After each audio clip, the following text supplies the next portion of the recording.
An empty plastic bottle from the trash can was worth its weight in silver here. A blister pack of regular ibuprofen, a mercenary's monthly pay. Dan woke up in a strange world with 2 moons in the sky and a work backpack on his back. And instead of panic, the reflex from 5 years of warehouse work clicked in his head. Inventory. But let's take it one step at a time. Cold, wet earth against his cheek, rain lashing his face. Dan opens his eyes and sees mud. He's lying on his side in a ditch. His legs are stiff, his fingers won't obey him. He sits up and nearly falls back down. His head is throbbing as if he'd been hit in the back of the head with a sledgehammer. He looks around. A forest all around. Not a park. Not the side of a highway. A real, wild forest with tree trunks 2 arms' widths thick. Dan tilts his head back. 2 moons hang in the gray sky. One is large and pale. The second is smaller with a yellowish tinge. He blinks, rubs his eyes. The moons don't disappear. He looks down at his hands. The same fingers. A callus from the pen. A scratch from packing tape. His body. His work jacket with the company logo. He's sitting in a ditch in a strange world in his warehouse uniform. Something is pressing against his back. Dan feels for the strap. A backpack. His work backpack. He pulls it off and zips it open. Inside, a laptop, 2 energy drinks, a pack of ibuprofen, a thermos, a knife, wet wipes, and 3 empty 2-liter bottles he was taking to be recycled and hadn't had time to throw away. And then he remembers. The night shift, the drive home, a broken down truck. He pulls over to help. Headlight, impact, darkness. Dan looks at the bottles in his hands, then at the 2 moons. And instead of panic, a reflex ingrained over 5 years clicks in his head. What's there? What can be traded? Who's the buyer here? And this is where the strangest part begins. The air in front of his face shudders. A translucent window flashes into the void. Text in Korean. Cross-border logistics system activated. Working capital. 1 backpack. Would you like to evaluate? Dan sits motionless. Rain runs down his face. A bird caws somewhere. He utters a single word. Evaluate. The window flashes and displays a list. 2 numbers next to each item. Wholesale, retail. 2-liter PET bottle. Wholesale on Earth, 0. Retail here is the equivalent of a silver flask. Dan reads the line 3 times. An empty bottle from the trash is worth as much as silver. He flips through the list. A blister pack of ibuprofen. A mercenary's monthly pay. He closes his eyes, opens them. The numbers don't change. There's trash, we'll find buyers. He stands up, his knees are shaking. He slings his backpack over his shoulder and heads toward the smell of smoke. Smoke means people. People mean a market. A market means a deal. 40 minutes along the muddy trail and the forest thins out. Wheel tracks appear, then hoof prints. Dan comes out onto the road. A cart drawn by an ox is crawling along the road. On the cart is an old man in a brown cloak. He says something. Dan doesn't understand a word, and then there's a soft click in his head, as if someone's switching channels. He can make out the second sentence. The old man asks where he's wandering off to without a coat in this weather. Dan answers awkwardly with a terrible accent. The old man understands. He's heading to Cape Hollow, a free city, 2 hours south. Dan climbs onto the sacks. The wagon creaks, and the whole way Dan counts. 3 bottles, 20 pills, 2 energy drinks, a thermos, a knife. This is his starting capital. The system allows him to sell local goods and get their Earth equivalent in return. So here's the plan. Sell here, get local currency, convert, buy what's needed, a closed loop. Income, expenses, margin. Just like in a warehouse. The wagon enters the city through the north gate. They're lined with iron, and the iron is rusty. The rust spreads in uneven patches, as if the metal is being eaten away from the inside. Dan recalls a line from the system. The breath of the wastelands. Magical decay. Iron rusts here in a month. So iron is in short supply too, he takes note. Beyond the gates are narrow streets, stone houses, mud up to the ankles, people in gray and brown, candles in the windows, torches on the walls, the stench of smoke and manure. Dan climbs down from the cart. He needs 3 things: a place to sleep, the market, information. He finds an inn 2 blocks away. Inside, it's dark and reeks of sour ale. Behind the counter stands a fat man with a red face. Dan asks the price of a room, 2 copper coins. He doesn't know how much that is. He silently pulls out a bottle and sets it on the counter. The innkeeper twists it, squeezes it. The bottle springs back and regains its shape. He looks through it at the candle. Transparent. Light. Not glass. Not clay. He's never seen anything like it. Dan unscrews the cap, screws it back on, turns it upside down. Not a drop. The innkeeper swallows hard, asks what kind of material it is. A workshop secret, Dan replies. The innkeeper scratches the back of his head. For a vessel like that, a room for 3 nights and dinner. Dan nods. Deal. His first deal in the New World. An empty bottle from the trash for 3 nights lodging and a meal. Upstairs, he sits on the bed and opens the system. Transaction complete. Capital updated. Orders from Earth are available. He flips through the catalog. The list is short, but one line makes his heart beat faster. 1 kilogram of table salt. It costs half his capital. Here, retail is the equivalent of half a cow. A kilogram of ordinary salt in a paper bag for half a cow. Dan leans back on the bed. Drunks are shouting downstairs. A damp wind blows through the window, and for the first time since waking up, he allows himself to smile. A 4,000% markup, and he hasn't even started working yet. Porridge and a bitter drink in the morning. Dan heads to the market. Dozens of stalls. Merchants are shouting, hawking their wares, jostling each other. Vegetables, grain, fabric, leather, lard candles. The system runs in the background. 2 prices pop up above each item. The difference is staggering. Gray soap costs 5 copper coins here, but on Earth it's just a few pennies. And if you brought in normal white lathering soap. Dan notes this and moves on. He's looking for a salt merchant. He finds one by the far wall. A sullen man, 3 sacks, 0 customers. Dan asks the price. 15 silver coins per pound of salt. Dan's face is stony, but inside everything tightens. Robbery. The system confirms it. Overpriced by 200%. The reason is the white hand order's monopoly. The merchant buys from the order and gouges customers with a markup. But even so, the goods sit like dead weight. People won't pay that price. Dan looks at the merchant. The merchant looks at Dan. And then Dan pulls out a second bottle, fills it with water from the fountain, screws the cap on, turns it upside down, shakes it. Not a drop. Onlookers stop nearby. He places the first bottle on the counter, the second, the third. 3 vessels, light as a feather, clear as glass. They don't break, they don't rust, they don't rot. He says this calmly, as if reading a warehouse inventory list. 3 of them, for 3 pounds of salt. The merchant grabs a bottle, squeezes it, taps it with his fingernail, tests it with his teeth. His face goes blank. Skepticism, greed, calculation. Salt lies dead weight, and there's none like that on the market. He'll resell each one for triple the price. The merchant extends his hand. Deal. 3 pounds of salt go into the backpack. Dan sits down by the fountain and opens the system. Would you like to convert?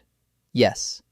Capital soars. The list of earth goods grows. Salt, soap, bandages, needles, matches, paper, and a chain forms in his mind. Buy local at the market. Convert. Order from Earth. Sell at a markup. Use the proceeds to buy more. Cycle. Turnover. Growth. He knows how it works. He's been living this for 5 years.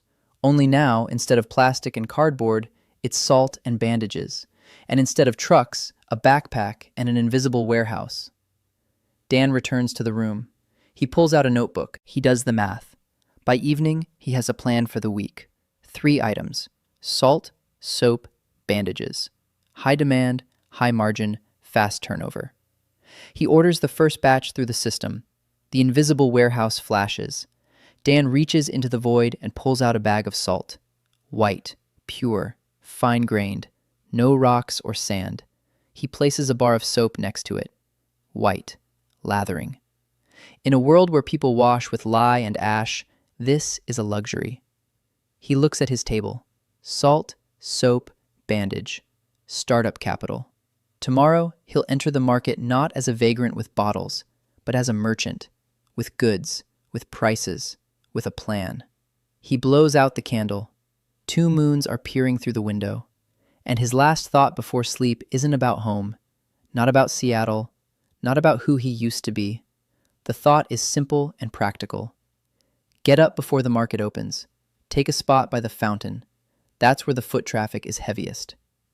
Dan woke up before dawn. His body ached. The bed was as hard as a board and creaked with every movement. He sat up, rubbed his face with his palms. It was still dark outside, but voices could already be heard on the street. The squeak of wheels, the lowing of cattle. The city was waking up early. Dan got up. He retrieved his goods from the system warehouse. A kilogram of white salt, 3 bars of soap, a roll of bandages. He laid them out on the table, counted them, checked them. The system removed all markings from Earth goods. No barcodes, no English labels, no logos. The bag of salt looked like a simple paper sack with white powder inside. The soap was a white bar without a wrapper. The bandage was clean and thick without packaging. Perfect. No traces of another world. He packed everything into his backpack and went downstairs. The innkeeper was already standing behind the counter. Dan nodded to him and walked out. It was cold outside, a gray dawn, puddles on the pavement, the smell of chimney smoke from the pipes. Dan was walking toward the market. Along the way, he looked around and counted. How many people were on the street? What ages? What they were wearing? What they were carrying? A logistician's habit. The flow of people is data. Data is decisions. The market was just waking up. Vendors were setting out their wares. They were putting up awnings to protect against possible rain. Dan found an empty spot 10 paces from the fountain. He spread out on the ground a piece of cloth he'd bought the night before from the innkeeper for a penny. He laid out his goods. A small bag of salt on the left, soap in the center, bandages on the right. He crouched down next to it and waited. The first customer approached half an hour later, a middle-aged woman in a worn dress carrying a basket. She stopped. She looked at the soap. She asked what it was. Dan answered, "Soap, for washing your body and hands." The woman raised her eyebrows. She knew what soap was, but this soap looked different. White, smooth, it smelled nice. She picked up a bar, sniffed it, ran her finger over the surface. Dan said he could show her. He took a bar of soap, scooped up some water from the fountain with his palm, and lathered his hands. Foam, thick white foam rose between his fingers. The woman gasped. She leaned closer, touched the foam, sniffed her fingers. People were already gathering around. 3 people, 5, 7. Everyone was looking at the foam. In this world, soap was made from lye and animal fat. It was gray, hard. It barely lathered. It dried the skin until it cracked. But this soap was soft, white, fragrant, and it lathered so much that children pointed at it. The woman asked the price. Dan named it. 5 silver coins a bar. It was expensive. It was very expensive. A laundress's monthly wage. But the woman stood there and looked at the soap, and Dan could tell she wasn't a laundress. Her clothes were worn, but the fabric was good. Her hands were well manicured. A craftsman's wife, or a small-time merchant's. She could afford it. The woman shook her head. She said it was expensive. Dan nodded. He didn't argue. He didn't lower the price. He just nodded and said he was there every day. The woman left. But Dan noticed her turn back twice. She'll come back. Next, a man approached. A big man with calloused hands. A blacksmith or a carpenter. He didn't look at the soap. He looked at the bandage. He took a roll, unwound a piece, felt it. The fabric was thick, white, clean, smooth. Local bandages were made from old cloth, tattered, gray, often dirty. Wounds from such bandages rotted more often than they healed. The man asked the price. Dan named it. 3 silver coins per roll. The man grunted. He took out his wallet, counted out 3 coins, placed them on the fabric, took the bandage, left. The first sale of the day. 3 silver coins. Dan put the coins in his pocket. Heavy, real silver, roughly minted. He twirled a coin between his fingers. The system immediately displayed an assessment. Cape Hollow silver coin. Weight, purity, value converted to Earth equivalent. He memorized the exchange rate and continued trading. By noon, he had sold the entire roll of bandages, 2 bars of soap out of 3, and half a bag of salt. The proceeds amounted to 27 silver coins. He sat by the fountain and did the math in his notebook. 27 silver coins. The cost of Earth goods converted through the system. 4 silver coins. The margin. 500%. Not 4,000 like with the bottles, but the bottles were a one-time trick. This is a system, a repeatable cycle. Tomorrow, he'll buy 3 times as much. The day after tomorrow, 9 times as much. In a week. Dan stopped himself. Don't rush. The first rule of logistics. Don't scale until you've stabilized the process. First, understand the market. Understand who's buying, why they're buying, how much they're willing to pay, who the competition is, who could become a problem. He cleared away the remaining stock, walked through the market, listened, observed. The system ran in the background. Prices floated above the goods, and he began to notice patterns. Salt, the most expensive staple on the market, a monopoly of the Order of the White D. All salt merchants bought from a single supplier. The price was fixed, high. Anyone who tried to sell it cheaper would get into trouble. Second, medicine, or rather the complete lack thereof. For the entire market, there was a single stall selling herbs. An old woman sold dried bundles of unknown plants. Next to her sat a man with a rotten tooth, a woman with a hand wrapped in a dirty rag, a child with a cough that could be heard across half the square. Third, iron. All the iron in the market was rusty. Knives, locks, nails, hinges. Rust was eating away at the metal within weeks.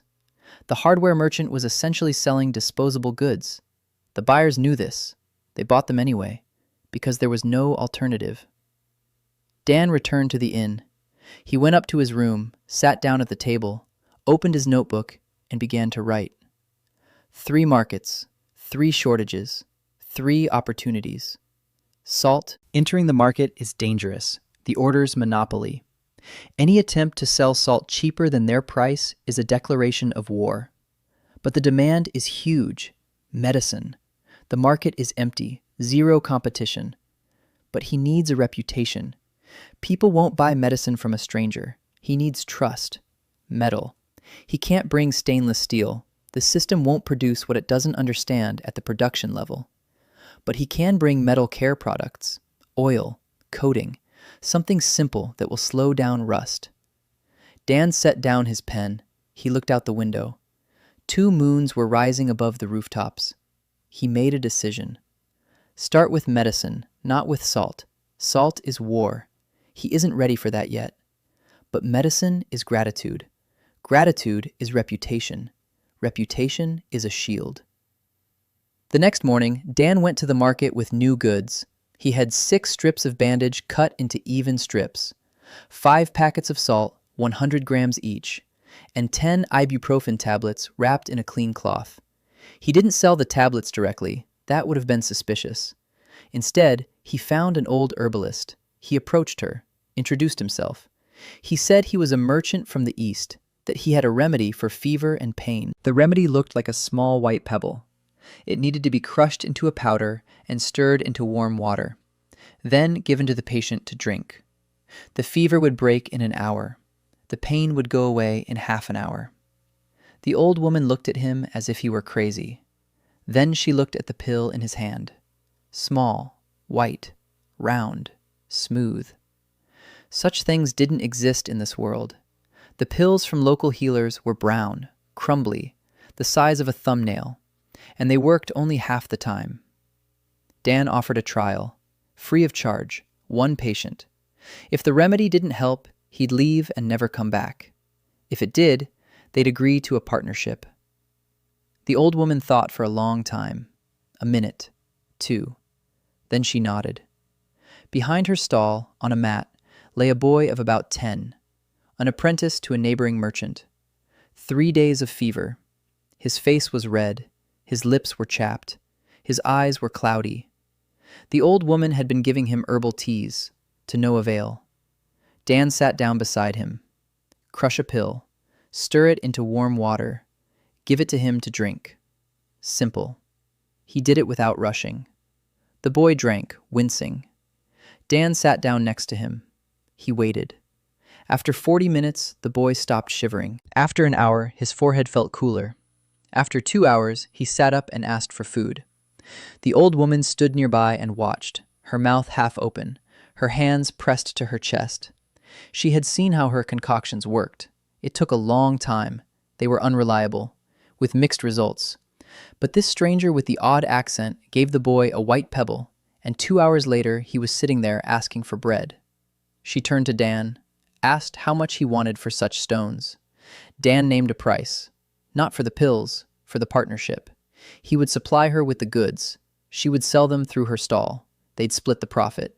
He wouldn't reveal the source. She wouldn't ask questions.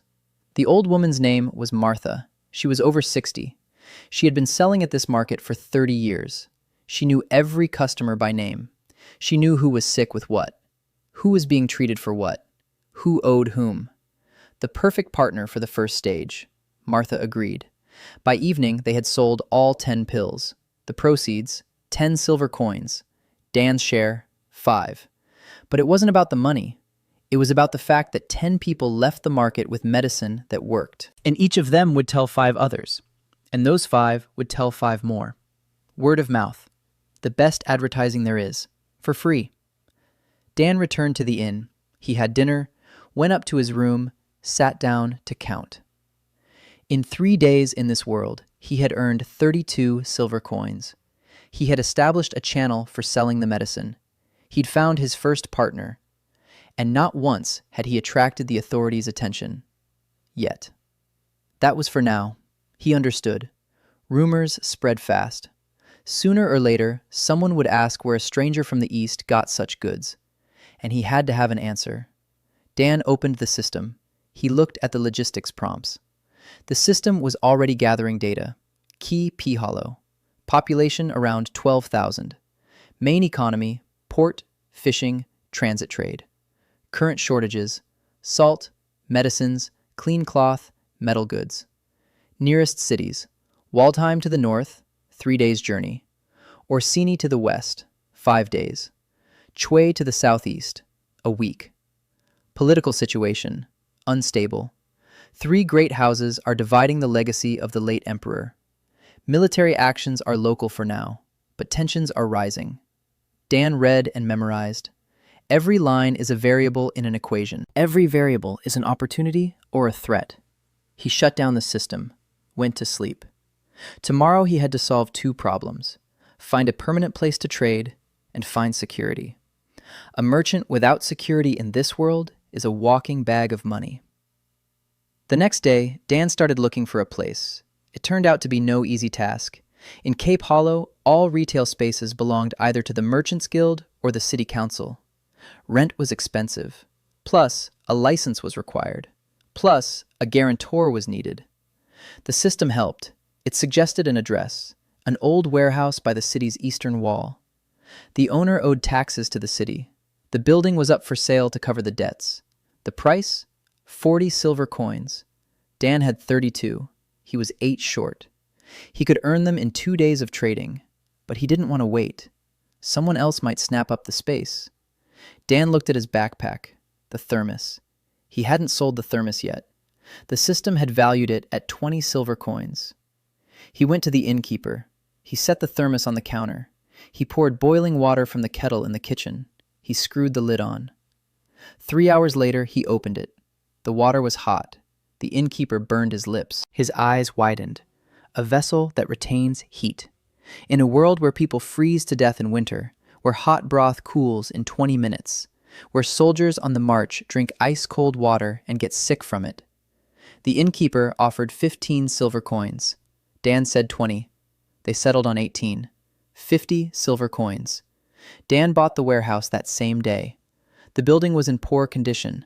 The roof was leaking. The walls were cracked. The floor was dirt. But it was his. His first property in this world. He stood in the middle of the empty room, dust in the air. Light seeped through cracks in the floorboards. Dan looked around. He sized it up. The counter would go here, shelves here, the back room here. Here would be the entrance for suppliers. He smiled. It wasn't a warehouse. It was his first shop. It took a week to renovate. Dan hired 2 carpenters for a silver coin a day each. The roof was patched up. The walls were reinforced. The floor was covered with planks. Dan cleaned the place himself. He washed the walls. He wiped down every plank, a habit from the warehouse. A clean warehouse means order in your head. A dirty warehouse means losses. He ordered simple things through the system: towels, cleaning rags, 2 buckets, a brush. All of this was cheaper here than on Earth, so he bought local. He used the system only for things that weren't available here or were outrageously expensive. That was his principle. Don't spend working capital on things you can buy for pennies at the market. The shop opened 10 days after his arrival in this world. He ordered the sign from a local woodcarver. The man carved on a board the letters that Dan had drawn on paper. The Korean's shop. The name was strange to the locals, but that was exactly why it stuck in their minds. Rumors were already circulating in the market about a stranger from the East who sold unseen goods. Now the rumors had an address. The shop's first day passed quietly. About 20 people came in. 3 made a purchase: 2 bars of soap and 5 packets of salt. Revenue, 13 silver coins. Day 2. 30 visitors. 7 made a purchase. Revenue, 21 silver coins. Day 3. 40 visitors. A line at the door. Dan realized that people were drawn not so much by the goods as by the spectacle. They came to look, to touch, to smell the soap, to hold the bottle Dan used as a sample, to chat with neighbors, to discuss, and some bought afterward. The conversion rate was low, but traffic was growing. Dan knew it would take time. Trust isn't bought in a day. On the 4th day after opening, a woman walked into the shop, young, skinny to the point of transparency. Her clothes were clean but patched in 10 places. Her eyes were downcast. Her hands were clasped in front of her. She wasn't looking at the merchandise. She was looking at the floor. Behind her stood a man, broad-shouldered, red-faced, wearing a leather apron, a butcher or a slaughterer. He pushed the woman forward. She stumbled. The man turned to Dan. He said he was selling a maid, indentured. The contract term is 3 years. Hardworking, literate, good with numbers. He's asking for 4 silver coins for her until the end of the contract. Dan looked at the woman. She didn't look up. She stood like a pillar. Her hands trembled slightly. He looked at the man, asked what the debt was for. The man replied, "The girl's father owed him for meat 2 years ago. Never paid. Died. The debt passed to the daughter. She's working it off. 4 silver coins is the balance." The system flashed. Information appeared above the woman's head. Dan read it quickly. Emily Reinhardt, 22 years old, literate, knows basic arithmetic, vision -4, chronically malnourished. 4 silver coins. The balance of the debt for meat her late father ate. Dan took out 4 silver coins. He placed them on the counter. The man scooped up the coins, shoved them into his pocket, turned and walked away without saying goodbye. Dan remained standing in front of the woman. She was still staring at the floor. He told her she was free. The debt was paid. She could go. The woman raised her head for the first time. Her eyes were gray, large, slightly narrowed, because she could see almost nothing beyond 3 steps. She looked at him and didn't move. Then she asked where she should go. Her voice was quiet, steady, without emotion. No gratitude, no surprise, just a question. Where should she go? She had no home, no family, no money. She stood in his shop and asked where she should go because, Until that moment, she hadn't had to decide. Others had decided for her. Dan was silent for a second, two. Then he said he needed an employee. Someone who could count and remember faces. If she wanted, she could stay. Not as a maid, as an employee, with a salary, with a room upstairs, with food. She could leave any day. Emily stood motionless. Then she nodded, once, briefly, and she stayed. In the early days, she hardly spoke. She did what she was asked. She mopped the floors, she stocked the shelves, she counted the takings. She counted flawlessly, faster than Dan.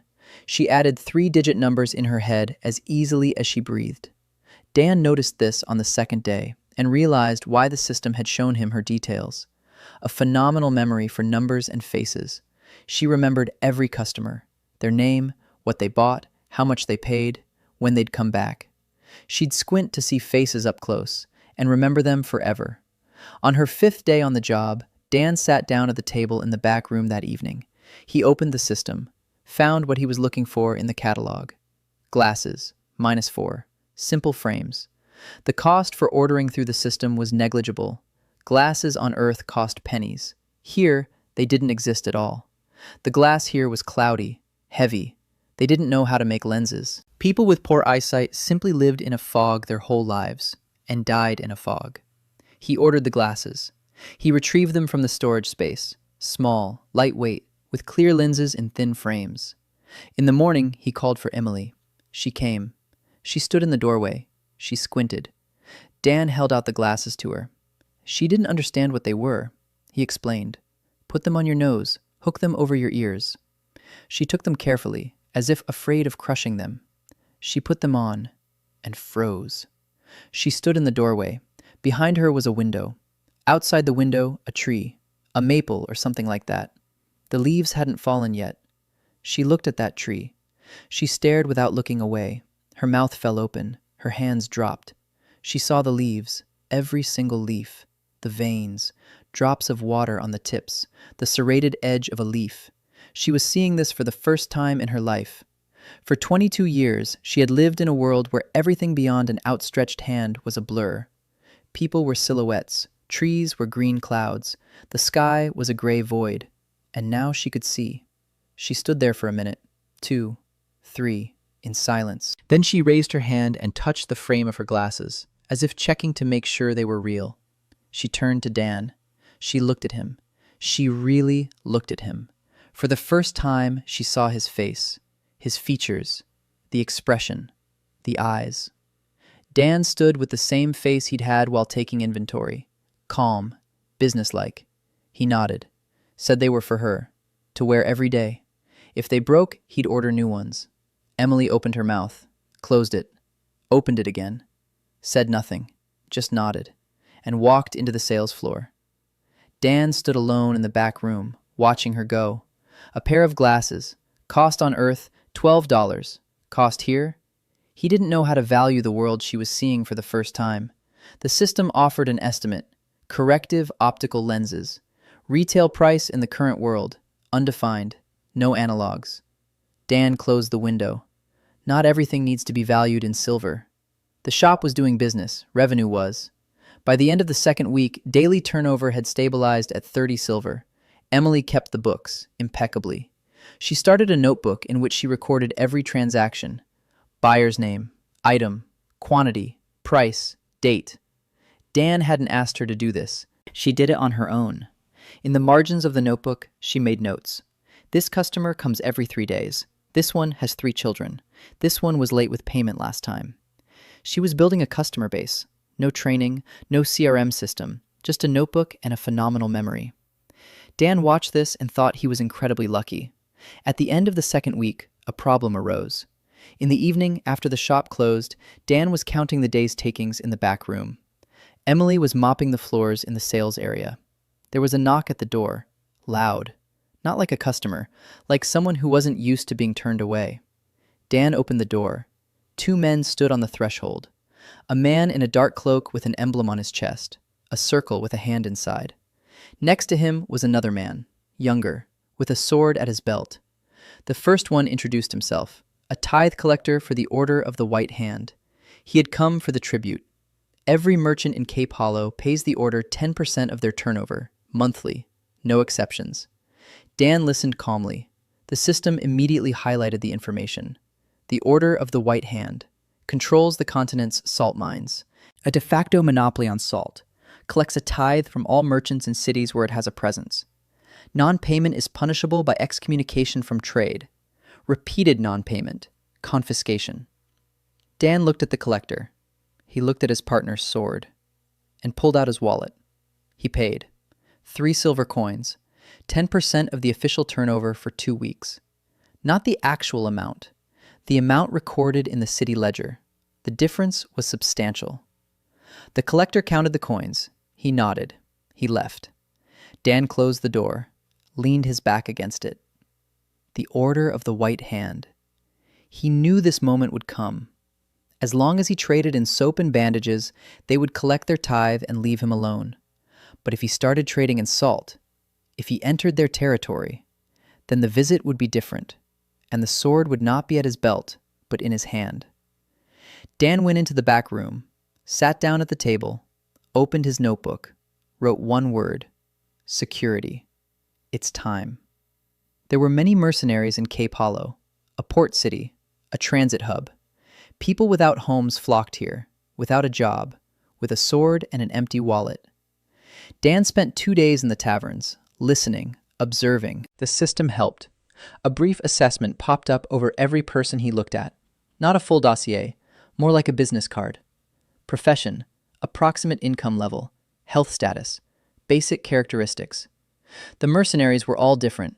Drunken veterans with dead eyes, young guys with cheap swords and expensive swagger, small-time thugs masquerading as bodyguards. None of them were suitable. Dan didn't need muscle. He needed a professional, someone who could assess a threat before it materialized, who wouldn't jump into a fight just for the thrill of it, who understood that protecting a merchant wasn't about swinging a sword, but about controlling the perimeter and calculating risks. He found her on the 3rd day, in the cheapest tavern by the port. A woman sat at a corner table, alone. Before her stood a mug of ale and a plate of bread she hadn't touched. A long, dark braid draped over her shoulder, a scar across her right eyebrow, broad shoulders, large hands, veiny. A sword in a worn scabbard at her belt, chainmail under her jacket. Dan's gaze lingered on her. The system flashed. Choi Sora, 26 years old, former captain of the Choe Household Guard, dismissed after the death of a ward. Chronic pain syndrome, injury to the lower spine, partial loss of sensation in the legs, current income, 0, savings, about 5 pennies. Dan read this and sat down at her desk. She looked up, dark eyes, cold, with the kind of weariness that comes not from lack of sleep, but from pain that has lasted for years. She asked what he wanted. Her voice was low, with a slight hoarseness. Dan answered directly. He needed security, for the shop and for himself. The pay was double the standard mercenary wage, plus a bonus. She smirked. She asked what kind of bonus a merchant from a tiny shop by the eastern wall could offer. Dan took a bundle out of his backpack. He unfolded it on the table. Inside lay a bandage, ointment in a small jar, and 4 ibuprofen tablets, he said, the cleanest bandage on the continent. An ointment that reduces inflammation and warms the muscles, a painkiller, 1 tablet a day. The pain goes away in 30 minutes. The effect lasts 8 hours. Sora looked at the bundle, then at Dan, then back at the bundle. She didn't ask where it came from. She didn't ask why a stranger with a ridiculous accent about her back. She was silent, and Dan saw something shift in her eyes. Not hope yet. More like calculation, testing the waters, trying to figure out if it was a trap or not. She asked why he needed her specifically. The market was full of tough guys with swords. Dan replied that he didn't need a tough guy with a sword. He needed the captain of the guard, someone who thinks with their head, not their biceps, someone who knows how security works from the inside. Because the problems he's about to face won't be street-level stuff. Sora was silent for a long time. She finished her ale, set the mug down, took a single pill from the packet, looked at it, small, white, round, placed it on her tongue, washed it down with the last of the ale. Dan waited. 20 minutes, 30. Sora sat motionless. Then she slowly straightened up. She squared her shoulders. She turned. She leaned forward, backward. Her face had changed, barely noticeably. Her lips twitched. Her jaw relaxed. The wrinkle between her eyebrows, which had been there for all 30 minutes of their conversation, smoothed out. The pain was gone. For the first time in 5 years. She turned to Dan. She asked when to start. Dan said, tomorrow morning. Sora stood up from the table. She stood up easily. Not like a woman whose legs don't work. Like a soldier. Like a captain. She stood at full height, and Dan saw that she was half a head taller than him, broad-shouldered, with a straight back. 5 minutes ago, that back had been hunched over from chronic pain. Not now. She nodded, said she'd be at the shop at dawn, and left. Dan remained seated at the table. He looked at the remaining 3 pills. He thought. 20 ibuprofen pills from his backpack. He'd sold 10 through Martha. He'd given 4 to Sora. 6 remained. He could order more through the system, but he had little working capital. Every pill counted. Every item from Earth was an investment. He couldn't be wasteful. He went back to the shop. Emily was waiting behind the counter. She had already closed out the day's cash register. She had written everything down in her notebook. She had prepared the merchandise for tomorrow. Dan briefly explained that a new person would be coming tomorrow, a security guard. Emily nodded. She wrote it down in the notebook. Cho Sora, security, start date, salary. Dan watched her write and thought that his little operation was starting to grow.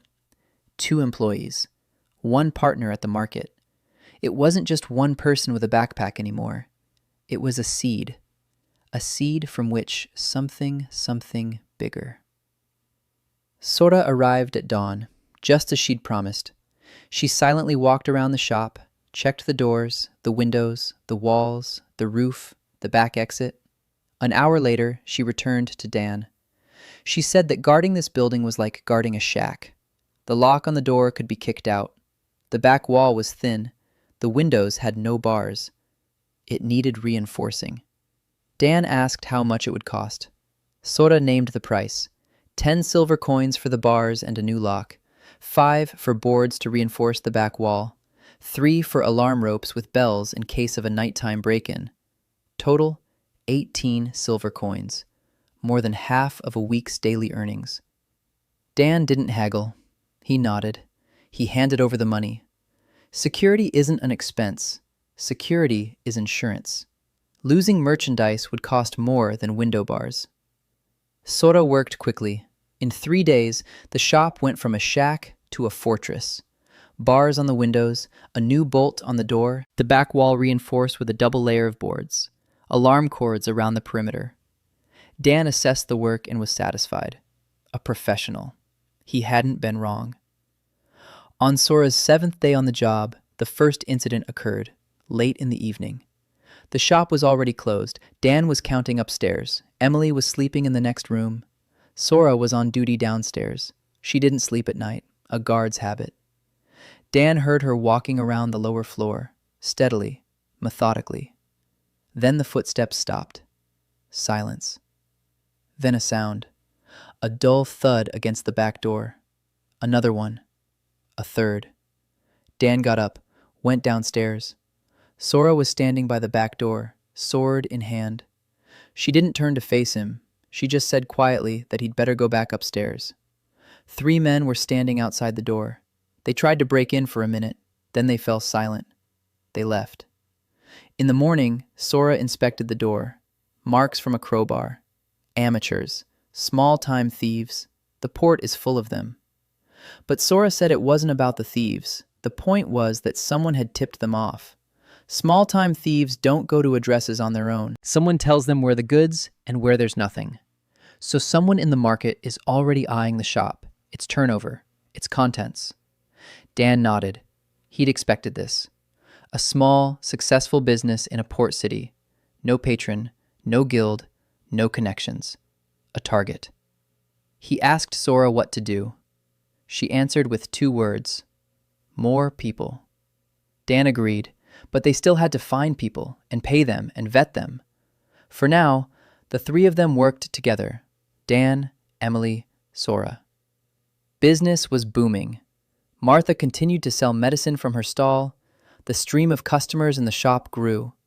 Dan expanded the product line. He added candles, not the greasy ones like the locals used, but wax ones, white, smooth, burning twice as long. He added needles, steel, thin, rust-proof. Local seamstresses came in and couldn't believe their eyes. A needle that doesn't rust, that doesn't break at the very first stitch through thick fabric, that's so thin it doesn't leave holes. They bought 3 or 5 at a time, took them to their friends, came back for more. By the end of the 3rd week in town, the shop's daily revenue had reached 50 silver coins. Dan sat in the evening and counted. 50 silver coins a day, 350 a week, 1,500 a month, minus expenses, wages, purchases, rent, a tithe to the order, net profit of about 800 silver coins a month. That was serious money. With that money, he could support a dozen workers and a small caravan. But Dan wasn't in a hurry. Scaling up without a foundation is a disaster. First, the foundation. People, reputation, security. A month after the shop opened, a second visit. Not from the order, from the Baron. Baron Ludwig Stein, ruler of Cape Hollow. Not the Baron himself, of course. His secretary came. A gaunt man in a dark blue doublet with a coat of arms on his chest. He surveyed the shop. He examined the merchandise. He looked at Dan, and said that the Baron was inviting Merchant Han to dinner, tomorrow evening, at City Hall. It wasn't an invitation, it was an order. Dan nodded, said he'd be there. The secretary left. Sora stood by the door and watched him go. Then she turned to Dan. She said it could be either good or bad. Good if the Baron wants a deal, bad if the Baron wants to take over the shop. Dan agreed. He'd been preparing for this since day 1. Sooner or later, the local authorities would take notice. The question wasn't whether they would come. The question was what to offer when they did. Dan spent the entire next day preparing. He ordered a set of items through the system, not for sale, for a gift. A bar of good soap, fragrant, large. A roll of clean white bandage, a bag of salt, and one more item, small, simple, a lighter, a disposable plastic lighter. On Earth, it cost less than $1. Here, Dan smiled when he looked at the retail price. The system wrote, no analogs. The item creates fire without flint, without tinder, without a wick. Retail price, undetermined.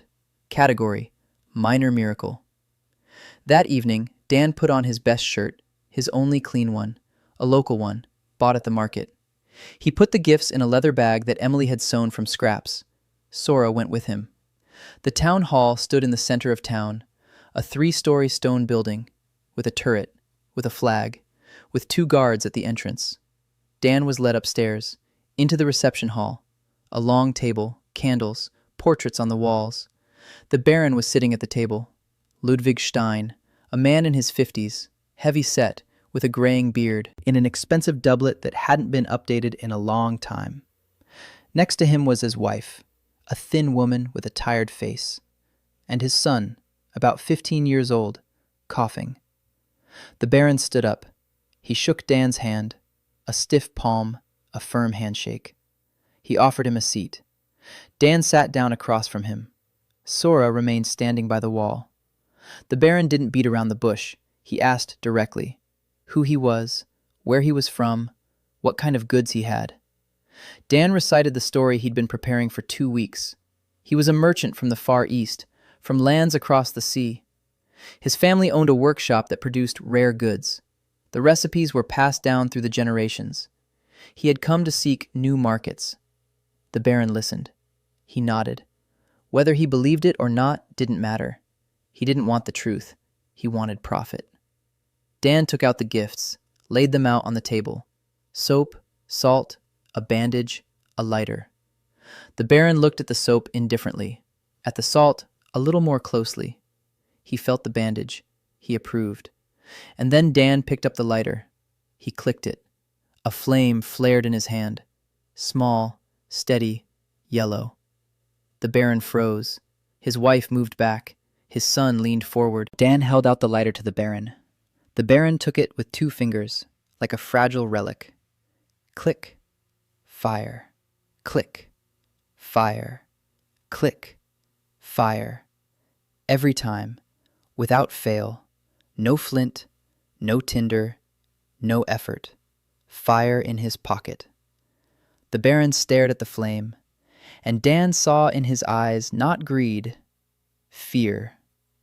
This man ruled a city where people froze in winter because making a fire was a long and difficult task, where a fire could destroy a whole neighborhood because they hadn't managed to strike a spark for a torch in time. And now a man from the East gives him a thing that makes fire with a single of a finger. It was a miracle. Small, pocket-sized, disposable, but a miracle. The Baron placed the lighter on the table. He looked at Dan and asked what he wanted. Dan replied, "A first-class business license, permission to hire up to 10 guards, and protection from the Order of the White Hand within the city's laws." The Baron was silent. He thought. Then he nodded. He said that all of this was possible, but he had a request of his own, his son. He'd been coughing for 2 months. The herbalists aren't helping. If Merchant Han, with his miraculous goods, can do anything. Dan looked at the boy. The system flashed. Bronchitis. Chronic. Without treatment, it will turn into pneumonia by winter. Needed? An expectorant. A fever reducer in case of an exacerbation. Warm drinks. Fresh air. Dan nodded. He said he'd send the medicine tomorrow morning. The Baron held out his hand. Dan shook it. Deal. In the morning, Dan sent the Baron's boy a package via his secretary. Expectorant syrup. 2 spoonfuls 3 times a day. A fever reducer in case of an exacerbation. And a note with instructions written by Emily in neat handwriting. 3 days later, the secretary came again. The boy had stopped coughing. The Baron was pleased. The license was ready. The parchment, bearing the seal and signature, lay in the secretary's bag. A first-class trading license. The right to trade in any goods except weapons and magical artifacts. The right to hire up to 10 guards. The Baron's seal on the document meant that the city guard was obligated to protect his shop just like any other licensed business. Dan unfolded the parchment. He read every line. The system translated the fine print. No tricks. A clean document. He hung the license on the wall behind the counter. Emily looked at it and smiled for the first time in all her days of work. A small smile, barely noticeable, but Dan caught it out of the corner of his eye. The license changed everything. Before it, the shop was a shady operation on the edge of the law. After it, it became an official commercial enterprise under the Baron's patronage. That provided protection, but it also drew attention. That same day, a carriage pulled up to the shop. A woman stepped out, young, well-dressed, a fine wool coat, soft leather boots, gloves, chestnut hair, tied back in a neat bun, a beautiful face, sharp, with delicate features. She entered the shop with the air of someone appraising a property for purchase. She surveyed the walls, the ceiling, the shelves, the merchandise. Then she looked at Dan and smiled.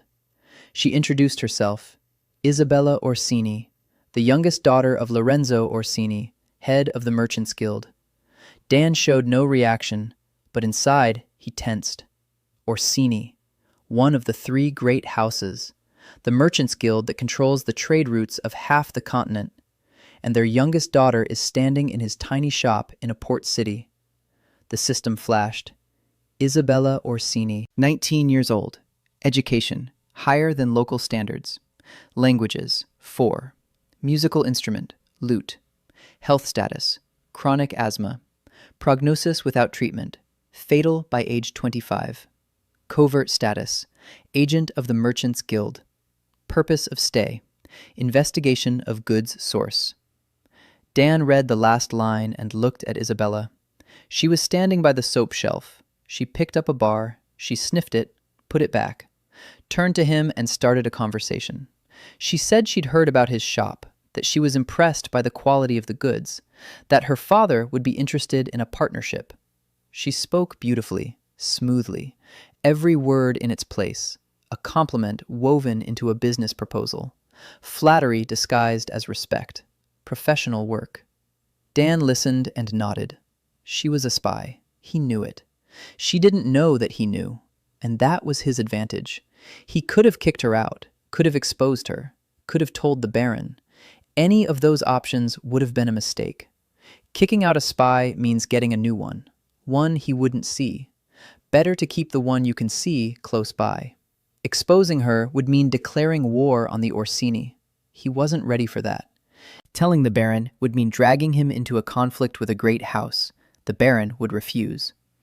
Dan chose the fourth option. He offered her tea. He didn't have any tea, but he had a thermos of hot water and a packet of dried herbs he'd bought from Martha. They sat down at the table in the back room. Isabella kept talking about trade, about the market, about partnership opportunities, about her father and his vision for the future. Dan listened. He sipped the hot water. He nodded. Half an hour later, she coughed, quietly. She covered her mouth with her hand. She recovered quickly. She continued talking as if nothing had happened. But Dan noticed, and Isabella noticed that he had noticed. Their eyes met for a second. She looked away first. It was a moment, a small one, almost imperceptible, a crack in her mask. Dan didn't press the issue. He didn't ask about her health. He simply ended the conversation. He said he was interested in a partnership, that he was ready to discuss the terms, that she could come to the shop whenever she wanted. Isabella stood up. She thanked him for his hospitality. She left. Her carriage drove away. Sora appeared from around the corner. She'd been standing there the whole time, listening. She said one word. Spy. Dan nodded. I know. Sora raised an eyebrow. The one with the scar. She asked why he hadn't kicked her out. Dan replied that it was better to know where the fox was standing than to guess where she might sneak up from. Sora snorted. She said she liked the way he thought. It was a compliment. The first one she'd ever given him in all the time they'd worked together. Isabella came back the next day, and the day after that, and the day after that. She came in as a customer. She looked over the merchandise. She asked questions about the source, about the workshop, about Dan's family in the East. Every question was a careful attempt to extract information. Dan answered with a story, calmly, consistently, without contradictions. He rehearsed it with her every evening, checked himself, changed details if something sounded unconvincing. Emily helped. She memorized every word Dan said to Isabella and retold it to him every evening. If there was a discrepancy somewhere, Emily found it. On the third day of the visit, Isabella coughed again, this time harder, longer. She turned away, pressed a handkerchief to her mouth. Dan saw pink spots on the handkerchief. Blood. Not much, but it was there. The system updated the data. Asthma, complicated by chronic bronchitis, progressive, exacerbated by physical exertion and stress.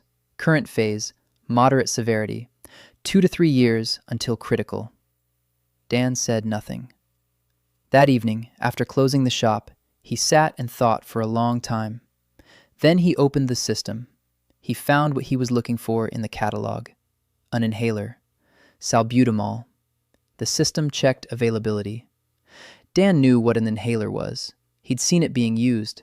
His ex-girlfriend in Seattle used one just like it. He knew how it worked, how to use it, how to explain it. The system confirmed the order.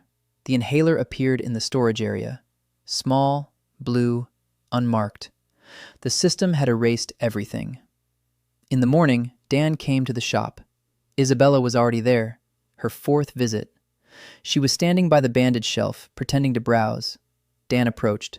They talked about business, about fabric prices, about the weather. Then Dan silently pulled the inhaler from under the counter. He placed it on the table in front of her. Isabella looked at the object. She didn't recognize it. She asked what it was. Dan explained. When an attack starts, when you can't get enough air, when your chest tightens and every breath feels like breathing through a wet cloth. Hold it to your mouth. Press. Breathe in. Your lungs will open up in 20 seconds. Isabella didn't move. She looked at the inhaler, then at Dan, then back at the inhaler. Her face changed. The mask of a daughter of a great house, the mask of a spy, the mask of a self-assured 19-year-old aristocrat. All of it slipped away in a single second. Beneath the mask was a girl, a frightened, a sick, knowing she had only a few years left. She asked why. Her voice was different, not smooth, not rehearsed, quiet. Dan answered simply, because he had this medicine, and because she needed it. Isabella was silent. She took the inhaler. Her hand trembled slightly. She hid it in her coat pocket. She turned. She walked toward the door. She stopped. She didn't turn around.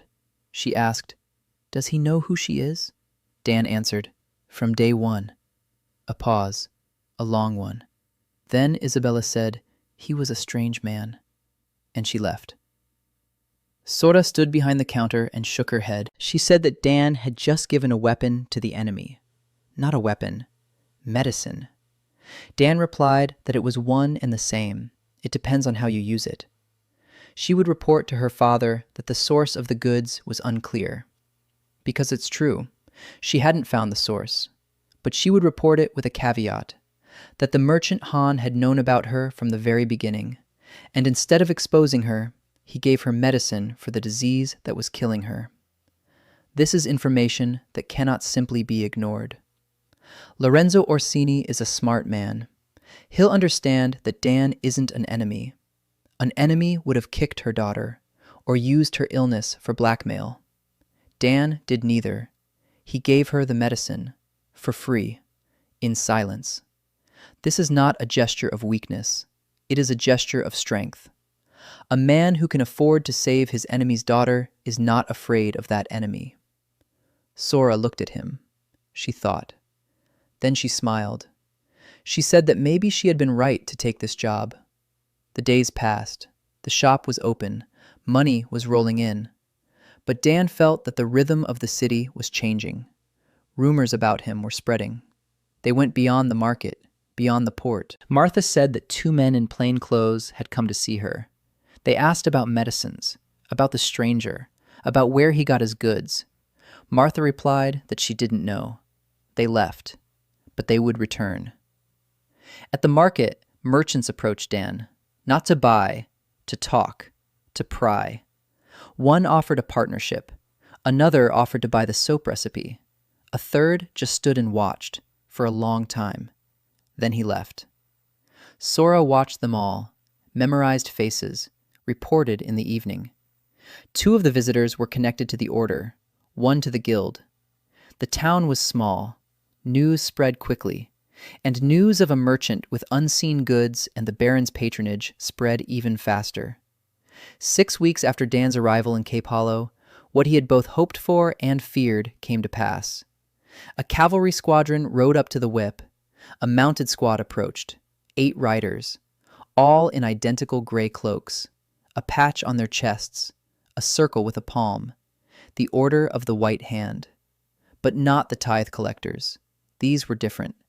Weapons, armor beneath their cloaks, their faces covered. They did not enter the shop. They stopped outside. One dismounted. He approached the door. He knocked. Sora opened it, his hand on his sword. The man handed her a rolled-up parchment. He turned around. He mounted his horse.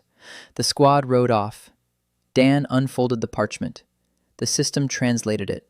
An official warning. To the merchant known as Han. Your activities in the free city of Cape Hollow violate the trade privileges of the Order of the White Hand. The sale of salt and medical supplies without a license from the Order is a violation of the canon of the White Hand.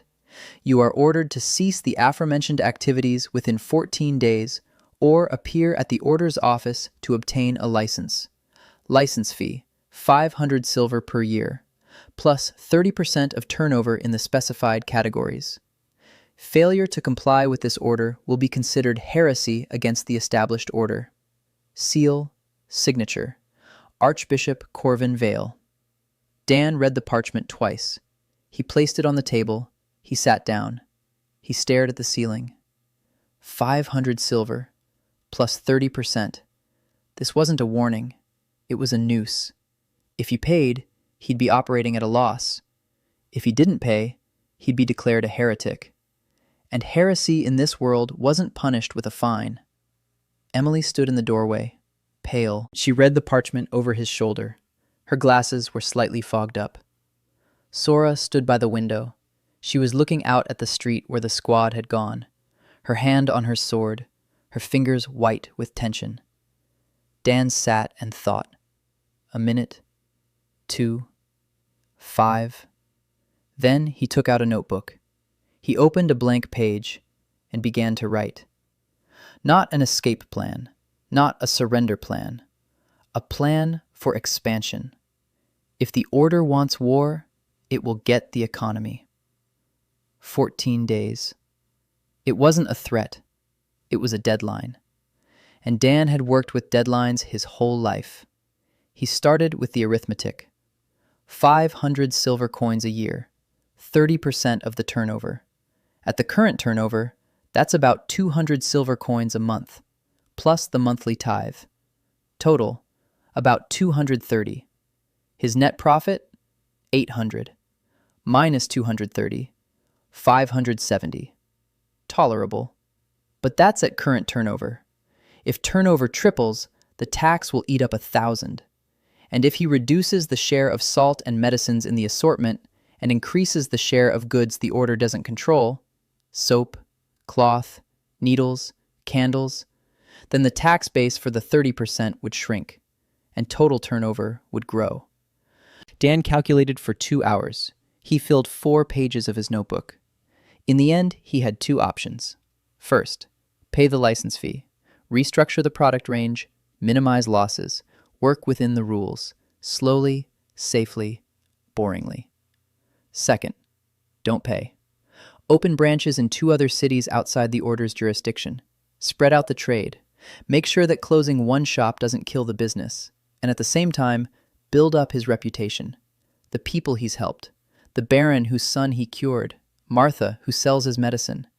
Customers seeing a clean bandage for the first time in their lives. This is his army. Not with swords, with gratitude. Dan chose the third option, his own. He'll pay the license fee, but not 500 and not 30%. He'll go to the order's office and negotiate. Because the order isn't a god. The order is an organization. An organization has a budget, expenses, deficits, problems. And if Dan reads their problems correctly, he'll find a point where his proposal will be more profitable than his destruction. The next day, he asked Sora to find out everything she could about the local order office. Who's in charge? How many people? What's the budget? What are the problems? Sora left in the morning. She returned in the evening. She reported. The order's office in Cape Hollow. The head. Prior Matthias Berg, a 55-year-old man. He has served the order for 30 years, a fanatic of order. But not a fanatic of faith. He is interested in numbers, not prayers. Staff. 20 people, 8 of them armed. Budget.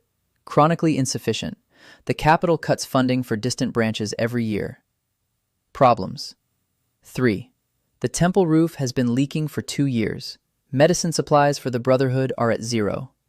And most importantly, his people are sick. Cape Hollow is a port city. Dampness, fevers, infections. Half the brothers are coughing. 2 fell ill a month ago and haven't gotten up. Dan listened, nodded, and smiled. Not maliciously, professionally. That's how a logistics expert smiles when he sees a shortage on the other side that he can fill. Prior Matthias Berg, a man of numbers, perfect. Dan is a man of numbers too. They'll understand each other. 2 days, Dan arrived at the order's office, alone, without Sora, without a weapon. with a leather briefcase in his hand. There were 3 items in the briefcase: a calculation on paper, a packet of medicine, and a proposal. Prior Matthias received him in his office, a small room, a desk piled high with papers, a candle burned down to the base, a creaky chair. Matthias was just as Sora had described him, lean, stern, with a pale face and watchful eyes. He didn't offer him a seat. Dan sat down on his own. Matthias watched him. He waited. Dan opened his briefcase. He took out the calculation. He placed it on the table. He said that 500 silver and 30% wasn't a license. It was confiscation. No merchant in Cape Hollow would pay that much. Matthias knew that. That was why they were both here. Matthias didn't argue. He waited. Dan continued. He offered an alternative. 200 silver coins a year, 10% of the turnover, plus a monthly supply of medicine for the Order's brothers, free of charge. Bandages, fever reducers, cough medicine, joint ointment, for 20 people, every month. Matthias was silent. He was calculating in his head. Dan could see his eyes moving, left to right. Numbers, amounts, calculations. Then Dan took a package out of his briefcase. He opened it. A bandage, 10 pills, ointment, cough syrup. He placed it on the table next to the calculations. He said it was a sample, for 2 brothers who were in bed with a fever. If it helped, then the offer was worth considering. If not, he would pay for the full license. Matthias looked at the medicine, at the calculation, at Dan. Then he picked up a pill, turned it over in his fingers.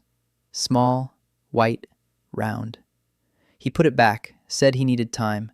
3 days. Dan nodded, stood up, grabbed his briefcase, left the medicine behind, walked out. 3 days later, the answer came. Not on paper, verbally, through a monk who came to the shop. Prior Matthias accepts the offer. 200 silver, 10%, monthly medicine deliveries. The brothers who had been lying with fever were back on their feet within a day. Matthias isn't a fanatic, he's a pragmatist. And a pragmatist chooses what works. Dan paid 200 silver. It was a lot of money, almost all his savings. But the Order's license was a shield. Now he could trade in salt and medicines officially, with the Baron's seal and the Order's permission. 2 shields, at the same time. He was legal. He was protected. And he was in debt to 2 organizations that received from him what they could not get from anyone else. This wasn't dependence, it was symbiosis. And Dan knew for certain that symbiosis was far stronger than subjugation. That evening, Emily tallied up the month's results.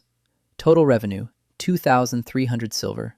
Expenses, 1,400. Net profit, 900 silver. After paying the license fee, 700 remained in the account. Enough to last 2 months, even if revenue were to drop by half.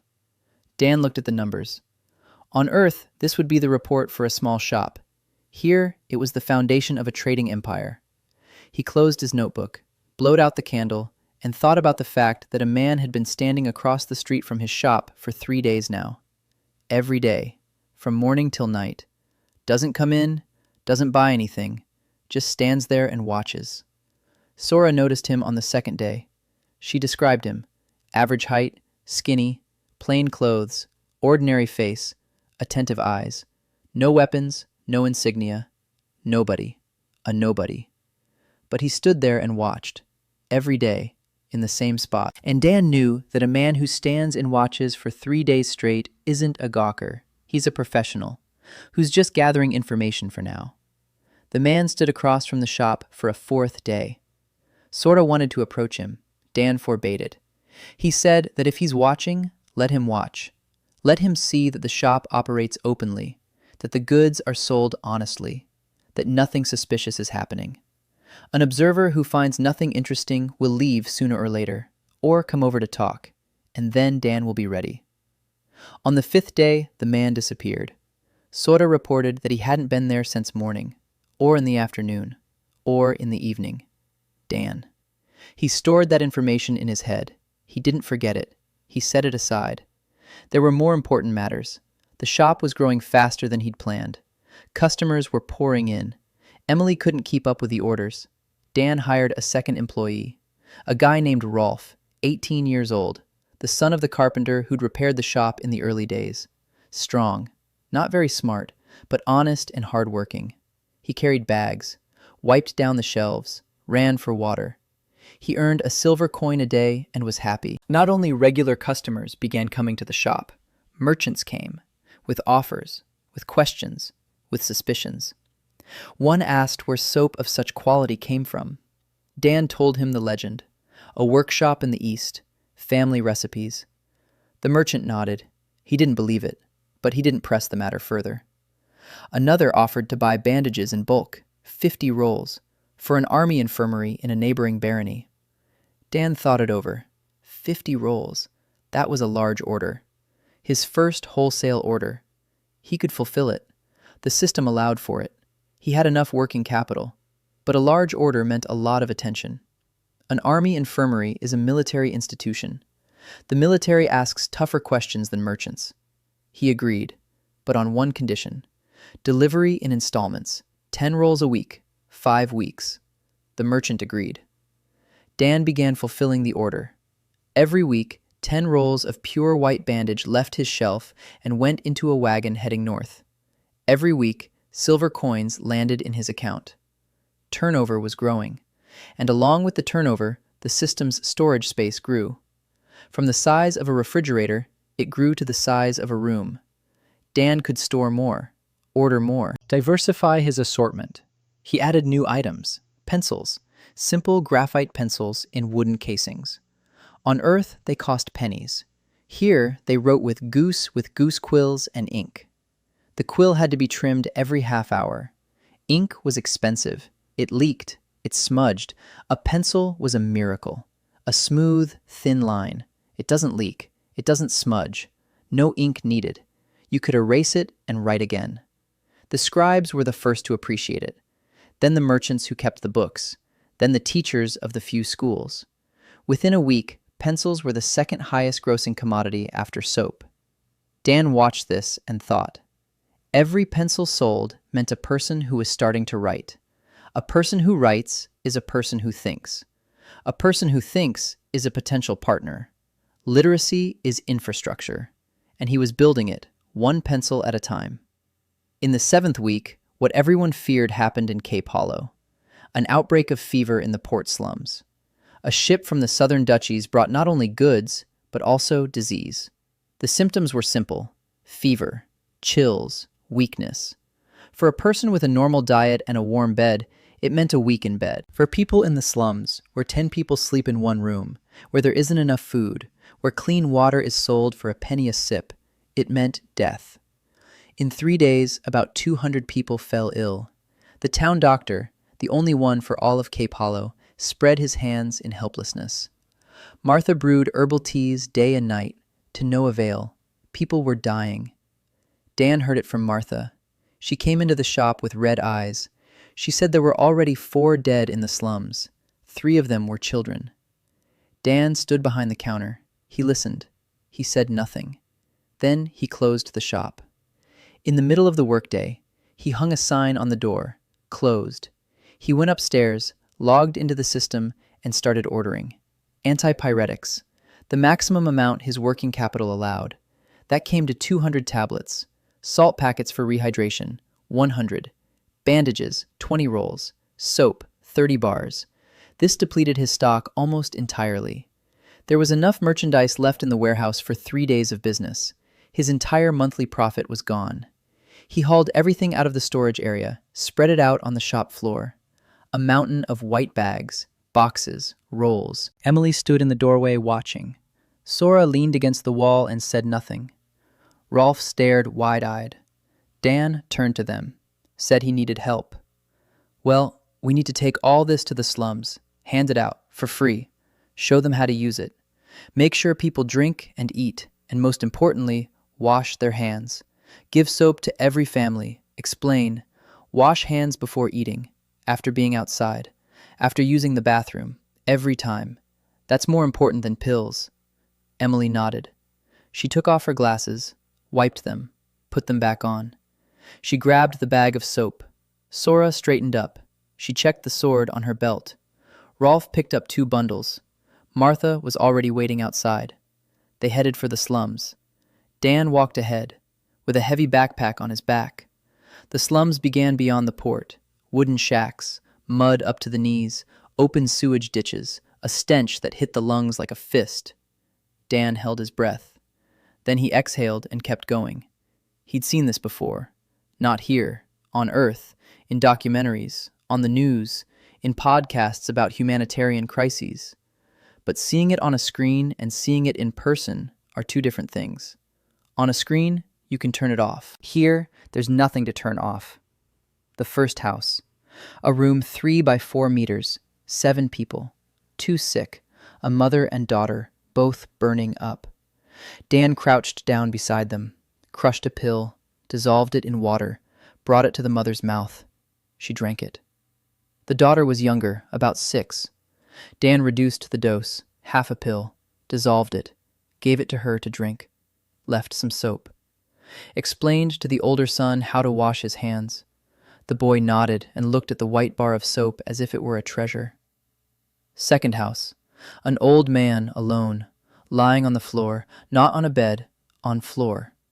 Dan gave him a pill, left a saline bag, explained how to mix it. The old man was crying, not from pain, from the fact that someone had come. Third house, 4th, 5th. They worked until dark. Dan, Emily, Martha. Sora stood on the street and made sure no one got in. Rolf carried bags from the store when supplies ran low. By nightfall, they had gone to 40 houses. They had given out almost everything. Dan could barely stand. His hands were shaking, not from the effort, from exhaustion and from what he had seen. Children's faces, red from the heat, eyes clouded, bodies thin as twigs, and mothers who looked at him with an expression he couldn't describe. Not gratitude, something deeper. Despair that had suddenly turned to hope. He returned to the store, sat down on the floor in the sales area, leaned his back against the counter. Emily brought him a mug of hot water. He took it. His hands were shaking. He spilled a little. He drank it, closed his eyes, opened them, looked at the empty shelves. There was enough stock left in the warehouse for 2 days, a month's profit spent in a single evening. From a business standpoint, it was madness. From a standpoint. He didn't know from whose standpoint it was right. It just was. Sora stood by the door. She looked at him. She was silent. Then she said quietly that for the first time in 5 years, she was working for someone she wasn't ashamed to guard. Dan didn't answer. He just nodded. In the morning, he got up. Everything ached. His back, his knees, his head. But he got up. He booted up the system. He began restocking, slowly, bit by bit, converting every local coin into merchandise. The shop was up and running again. Customers came in, as usual. But something was different. People greeted him, by name.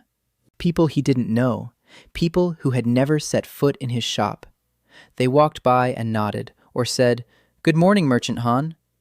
Rumors from the slums reached the city overnight. A stranger from the east had closed his shop, taken everything he had, gone to the slums, given it all away for free. He healed with his hands. He washed children's hands. He didn't leave until he'd gone to every house.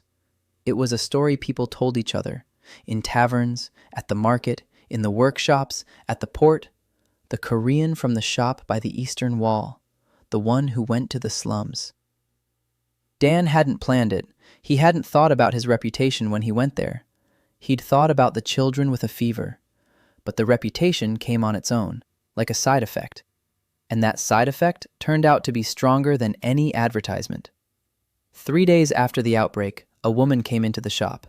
Not a customer, not a merchant, a nun. A gray habit with a hood, a star embroidered on her chest, gray on a gray background, barely noticeable. the Order of the Grey Star. Dan knew about them from the system's hints. Rivals of the Order of the White Hand. Healers, not merchants. Poor, honest, useless. Because they treated with herbs that worked only half the time. The woman pulled back her hood. Her face was calm, warm, wrinkles around her eyes, dark hair with early gray, large hands, with long fingers, the hands of a healer. She introduced herself, Lydia Sane, 30 years old, a healer sister of the Order of the Grey Star. She came because she had heard about what he had done in the slums, heard that his remedies worked, that fevers subsided in hours rather than days, that children who had lain unconscious were up and about by the second day. She wanted to know how. Dan looked at her. The system displayed the information. Lydia Sane, healer. Specialization, herbalism. Pediatric diseases. Health status, chronic fatigue. Emotional exhaustion. Patient deaths over the past year, 34. Of those, 21 children. 21 children in 1 year, whom she couldn't save because the herbs didn't work, because there were no real medicines, because in this world, children die from diseases that on Earth are treated with a single pill and a glass of water. Dan offered her a seat. She sat down. He told her. Not everything. Not about the system.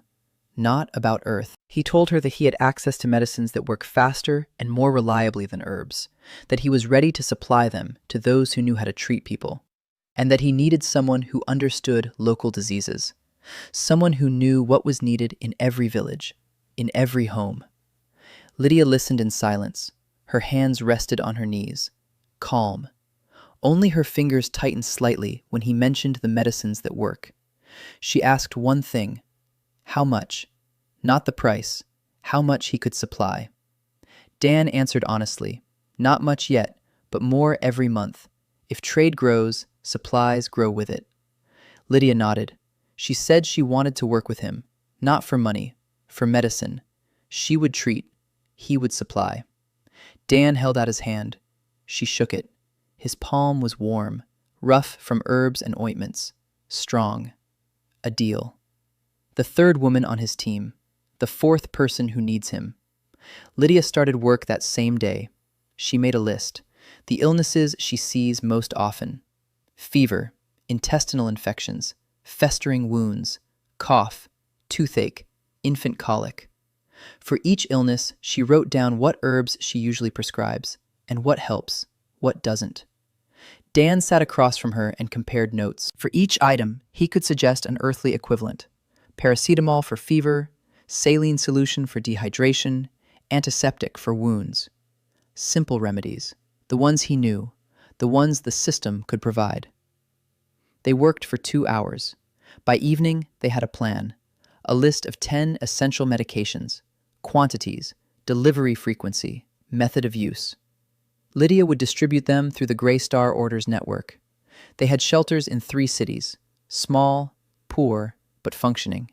If Dan supplied them with medicine, it would be the first medical network on the continent that actually treated people rather than just praying for them.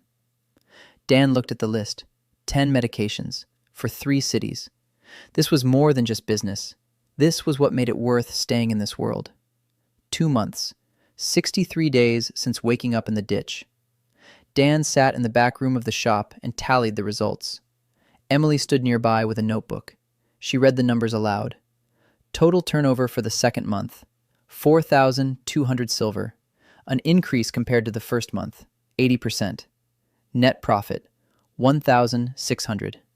After deducting all expenses, including the order's license and salaries, staff, 6 people, Dan, Emily, Sora, Rolf, 2 new porters, plus Martha at the market, plus Lydia in the shelter network. Assortment, 23 items.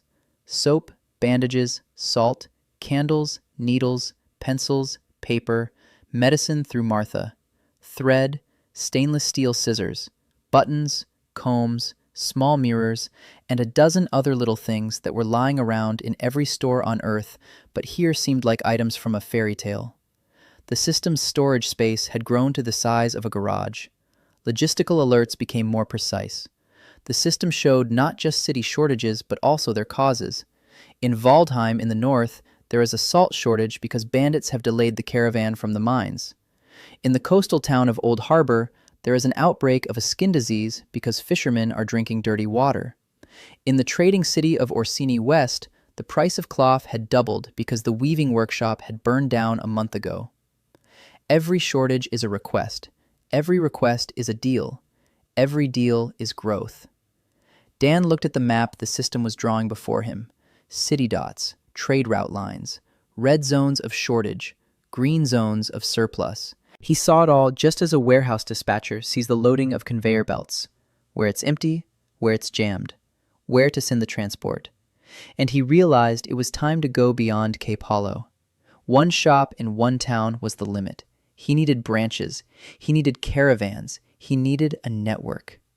He called a meeting, the first in the history of his business.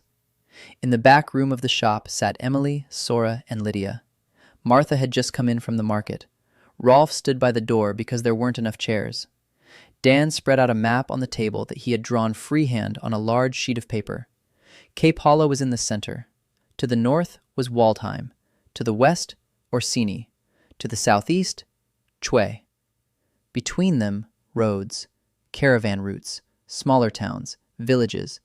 He said he planned to open 2 locations, the first in Old Harbor, 2 days' journey south, a small port, fishermen, sick people, not a single decent merchant, the perfect place to start. Medicine and soap will be the first to sell. The second location, Crossroads, a major hub halfway between Cape Hollow and Waldheim. Caravans stop there for the night. High traffic volume, salt, and... Emily took notes. Sora listened and calculated the distances and risks in her head. Lydia asked about Old Harbor, about the illness. Dan replied that the system suggested a skin infection from dirty water. Lydia nodded. She said she knew of such a thing. She'd seen it in the southern villages. It can't be treated with herbs. But if Dan can provide an antiseptic and clean bandages, she'll go there herself. Dan looked at her. She was serious. A 30-year-old nun ready to go to a backwater port to treat fishermen. Not for money, for medicine that works. He nodded. Martha said she could find someone for Old Harbor. Her niece. She lives there, married to a fisherman. Literate, reliable. She can run a shop on the spot. Dan agreed. Every person on the team brought another person along with them. The network grew organically, like a root system. The preparations took 2 weeks. Dan ordered goods through the system for 2 new locations, packed them, worked out the logistics, hired a cart driver for the first caravan. A small caravan. 1 cart, 1 driver. 1 guard whom Sora had found. A guy who used to be a soldier, a quiet one, with a long spear and a habit of sleeping with one eye open. The caravan headed south to Old Harbor. Lydia rode with him. She sat on the cart among the sacks. In her hands, she held the list of medicines they had compiled together. Dan stood at the gate as the cart drove off down the road. A small figure in a gray robe against the backdrop of a gray. The first branch. The first caravan. The first step beyond the city limits. He returned to the shop. Work continued. 3 days later, a message arrived from Lydia. Not a letter, a verbal message via a traveler heading north. Lydia had made it. Martha's niece had opened the shop. The medicines were working. The fishermen were lining up. Dan exhaled. The first branch was up and running. The second caravan had headed north, to the crossroads. This one was bigger. 2 carts, 2 drivers, 2 guards, heavy cargo, salt, soap, candles, household odds and ends. Roadside trade requires a different assortment, not medicine, everyday items, the sort of things every traveler buys. Dan sent Rolf with the caravan. The guy was hard-working, not a brilliant mind, but as reliable as a stone wall. He'll set up the shop. He'll sell by the price list. He'll report back every week through passing carters. The shop in Cape Hollow was left to Emily and Dan. Sora kept watch. 2 new porters hauled the sacks. Martha sold at the market. The business was running. Dan began to notice that he had some free time. Not much, an hour a day, maybe two. Before, he'd worked from dawn to dusk without a break. Now Emily was taking on half the load. She kept the books. She counted the inventory. She served small customers. She answered questions. She had outgrown the role of assistant. She had become the manager. Dan saw it. She stood behind the counter in her glasses, thin, pale, with her hair pulled back and a steady voice. And the customers who a month ago had asked only for Dan now asked for her. She knew the merchandise, knew the prices, knew every customer. She had become the face of the shop. And Dan became the one who worked in the back room, counting, planning, ordering, just as a logistics manager should. One evening, he walked into the sales floor and saw Emily talking to a customer, a middle-aged woman, the very one who had come in on the first day, who hadn't bought the soap because it was too expensive. She came back. 2 months later, she bought 2 bars. And while Emily was wrapping them in cloth, the woman said her husband had fallen ill 2 weeks ago. A fever. She thought she would lose him. But her neighbor gave her a white pebble from the merchant Han. Crush it in water, drink it. Her husband got up 2 days later. The woman didn't cry. She just told the story, calmly, like a fact. And Emily listened, nodded. And when the woman left, Emily stood at the counter and watched her walk away through the window. Then she turned to Dan, took off her glasses, wiped them. Her eyes were shining. She didn't say anything, put her glasses back on, went back to her notebook. Dan didn't say anything either. He went back to the back room, sat down at the table, looked at the notebook with numbers, at the map with city markers, at the list of goods, and thought that all these numbers and lists weren't business. They were lives. Every line in Emily's notebook was someone's husband who got out of bed, someone's child who stopped coughing, someone's mother who washed her hands with regular soap for the first time. He shook his head. He pushed the thought away. You can't think like that. If you think about lives, you forget the numbers. If you forget the numbers, you lose the business. If you lose the business, you lose the chance to help. A vicious cycle. The only way out is balance. To count and help at the same time. Like a logistics manager who knows that every box on the conveyor belt is someone's order. But if you think of every order as a person, the conveyor belt will stop. At the end of the second month, Isabella came back. She hadn't been in the shop for 2 weeks. Dan had noticed her absence but hadn't asked. She walked in, stopped at the door, looked at Dan, said that the inhaler was working, that she hadn't had a single attack in 2 weeks, that for the first time in 3 years, she'd climbed the stairs without stopping on every step. Dan nodded. Glad to hear it. Isabella stood there. She didn't leave. She was silent. Then she said she'd written to her father. She reported that the source of the goods hadn't been, that the merchant Han was secretive and cautious, that more time was needed for further investigation. A pause. She said that was true, but not the whole truth. The complete truth was that she didn't want to uncover his secrets. For the first time in her life, she had been given something on which her life depended, and the person who gave it to her asked for nothing in return. She didn't know how to live with that. Dan listened. He was silent. Then he said she didn't need to live with that. She just needed to breathe. Literally. That's what the inhaler was for. Isabella snorted, something between a laugh and irritation. She said he was an impossible person. She turned around. She left. Sora, who was standing around the corner again, shook her head. She said Dan was playing a dangerous game. The daughter of the head of the Merchants Guild. A spy. A sick 19-year-old aristocrat who is starting to become to him. If Lorenzo Orsini finds out that his daughter is emotionally involved with a target of intelligence, it will be bad. Dan replied that he knew, but he had no better option. Isabella, within the Orsini network, was his window, through which he could see what was happening on the other side.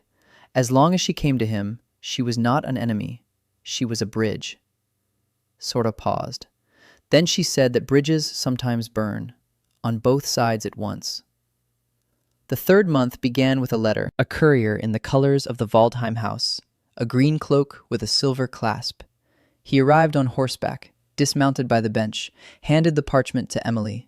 She brought it to Dan. The parchment was sealed with sealing wax bearing a coat of arms, a shield with 2 swords, the Waldheim house. Dan broke the seal. He read it. Heinrich Waldheim, head of the house, Lord Protector of the Northern Lands. He was inviting the merchant Han to negotiations, not in Cape Hollow, to the house's capital, the city of Waldheim, a 3-day journey north.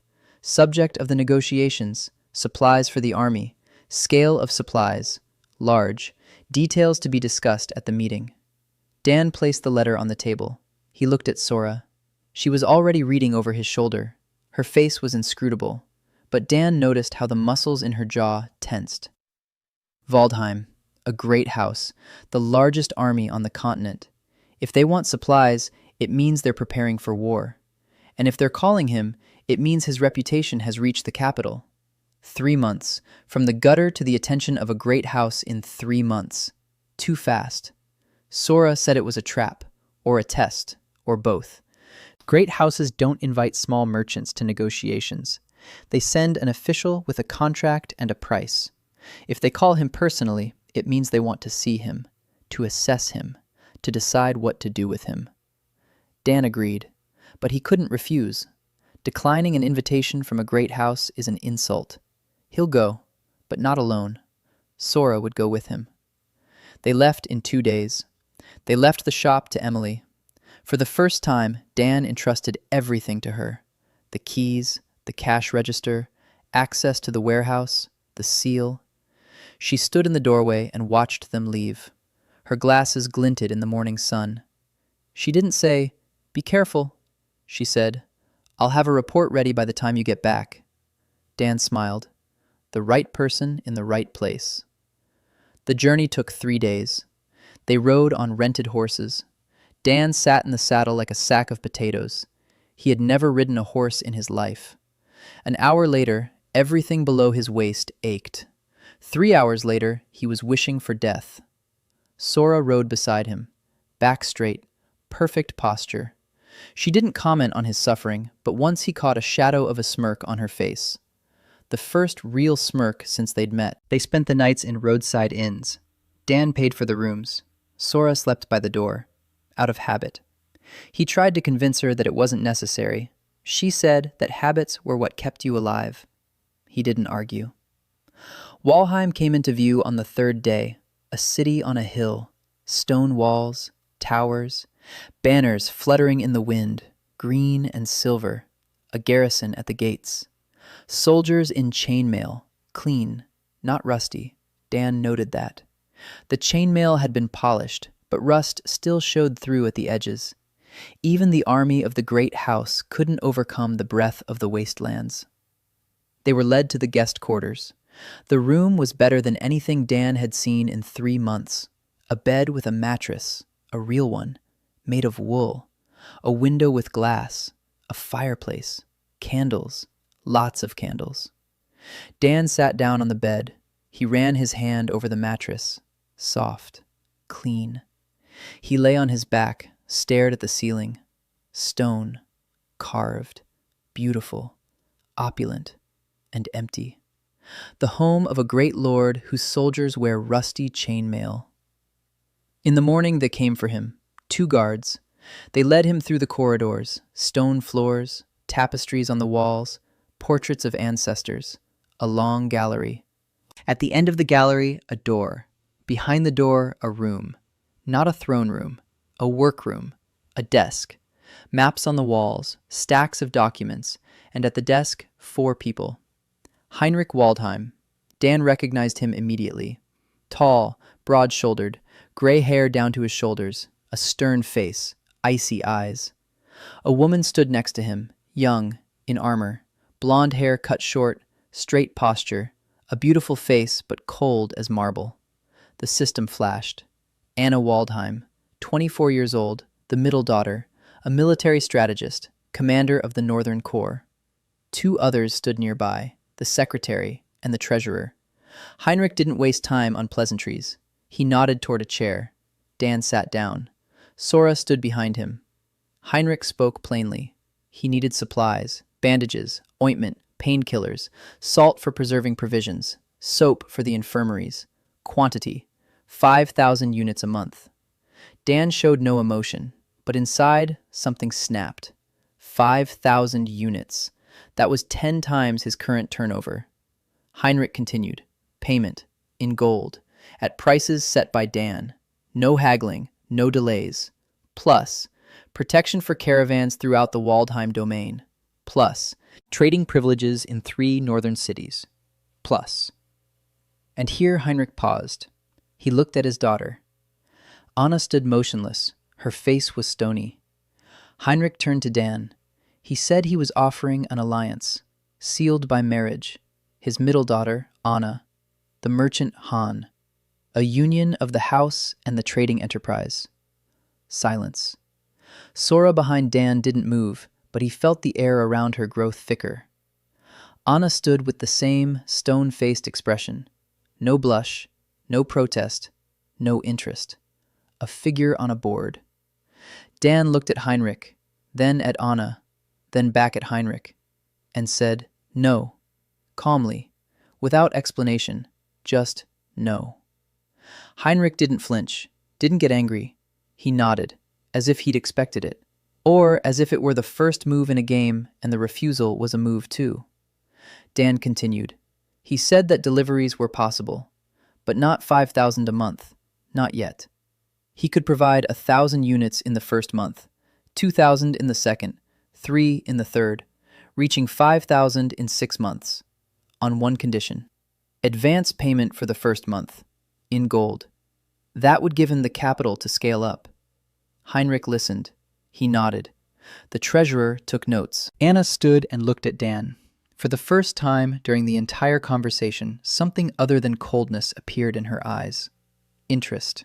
Subtle, barely noticeable. The man who had said no to her father. The man who hadn't been afraid to refuse the head of a great house. In a world where refusal meant disfavor, where disfavor meant death, this man sat across from her father and said no with the face of an office worker at a meeting. She didn't understand him, and that intrigued her. The negotiations lasted 2 hours. Dan haggled like he was at a quarterly review with a difficult client. Calmly, methodically, with numbers. He knew his costs, he knew his margin, he knew his limits, and he wouldn't give an inch without a concession in return. By the end of the conversation, Heinrich was looking at him with an expression Dan had seen before on the faces of factory directors when a young logistics manager from a waste management company had outmaneuvered them in negotiations over waste disposal. Respect. Reluctant, but respect. They signed the contract. 1,000 units in the first month. An advance. 200 gold coins. These were the first gold coins in Dan's hands. Heavy, shiny, each the size of a medallion. He put them in his purse and hid the purse under his shirt. 200 gold coins. On Earth, that would have been a couple months' salary. Here, it was capital to build a retail network. After signing, Heinrich stood up and left. The treasurer followed him out. The secretary stayed behind to process the paperwork, and Anna stayed. She walked over to Dan, stood in front of him, looked down at him. She was almost his height, but in her armor she seemed taller. She said he was the first person to turn down her father in the last 10 years. Dan replied that her father had offered an unfavorable deal. Marriage is not a trade agreement. Anna tilted her head slightly. She asked why it was unfavorable. She is an experienced strategist, a corps commander, educated, healthy, not unattractive. She listed her merits like clauses in a contract, without coquetry, without resentment, dryly.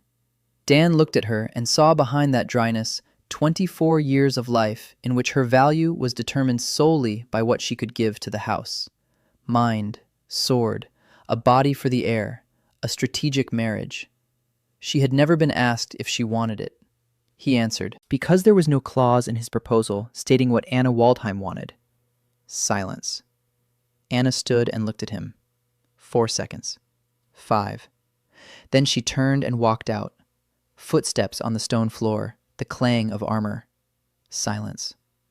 Sora stood nearby, shaking her head.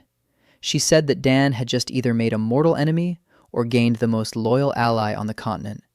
Dan replied that time would tell. They left in the morning. 200 gold pieces warmed his chest beneath his shirt. The contract with the great house lay in his briefcase. The first step into high politics had been taken. On the way back, Sora was silent for the entire first day. On the second day, she finally spoke. She said that she used to work for people who took whatever they could get, who used others as resources, who believed that might makes right. Dan isn't like that. He could have said yes. He could have had the daughter of a great house, an army, a title, territories, and he didn't do it. Because he looked at the man in armor and saw a living person, not a resource. Dan replied that he was a logistician. He calculates everything, including the price people pay. Sora was silent for a moment. Then she said, "I like the way you think." 200 gold pieces changed the scale. Dan returned to Cape Hollow, and in the first week did what used to take him a month. He converted part of the gold through the system. He ordered a large shipment of goods. His storage space jumped from the size of a garage to that of a small barn. He rented a real warehouse, not a half-ruined building like his first shop, a stone structure with sturdy walls and a lock that Sora approved of. He hired 4 new employees, 2 porters, 1 cart driver, and 1 clerk who helped Emily with the books. The staff had grown to 12 people, counting the locations in Old Harbor and at Crossroads. Dan looked at his small operation and saw a problem. Management. When there were 5 people, he controlled everything himself. He knew every transaction, every expense, every customer. Now he couldn't. Information flowed in from 3 locations.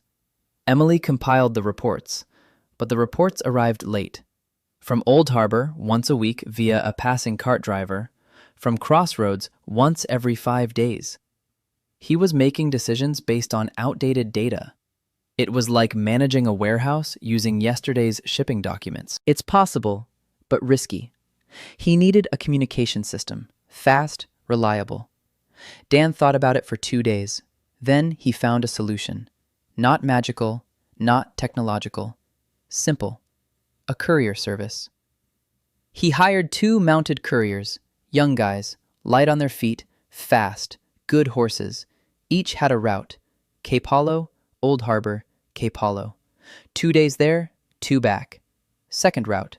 Cape Hollow, Crossroads, Cape Hollow. A day and a half each way.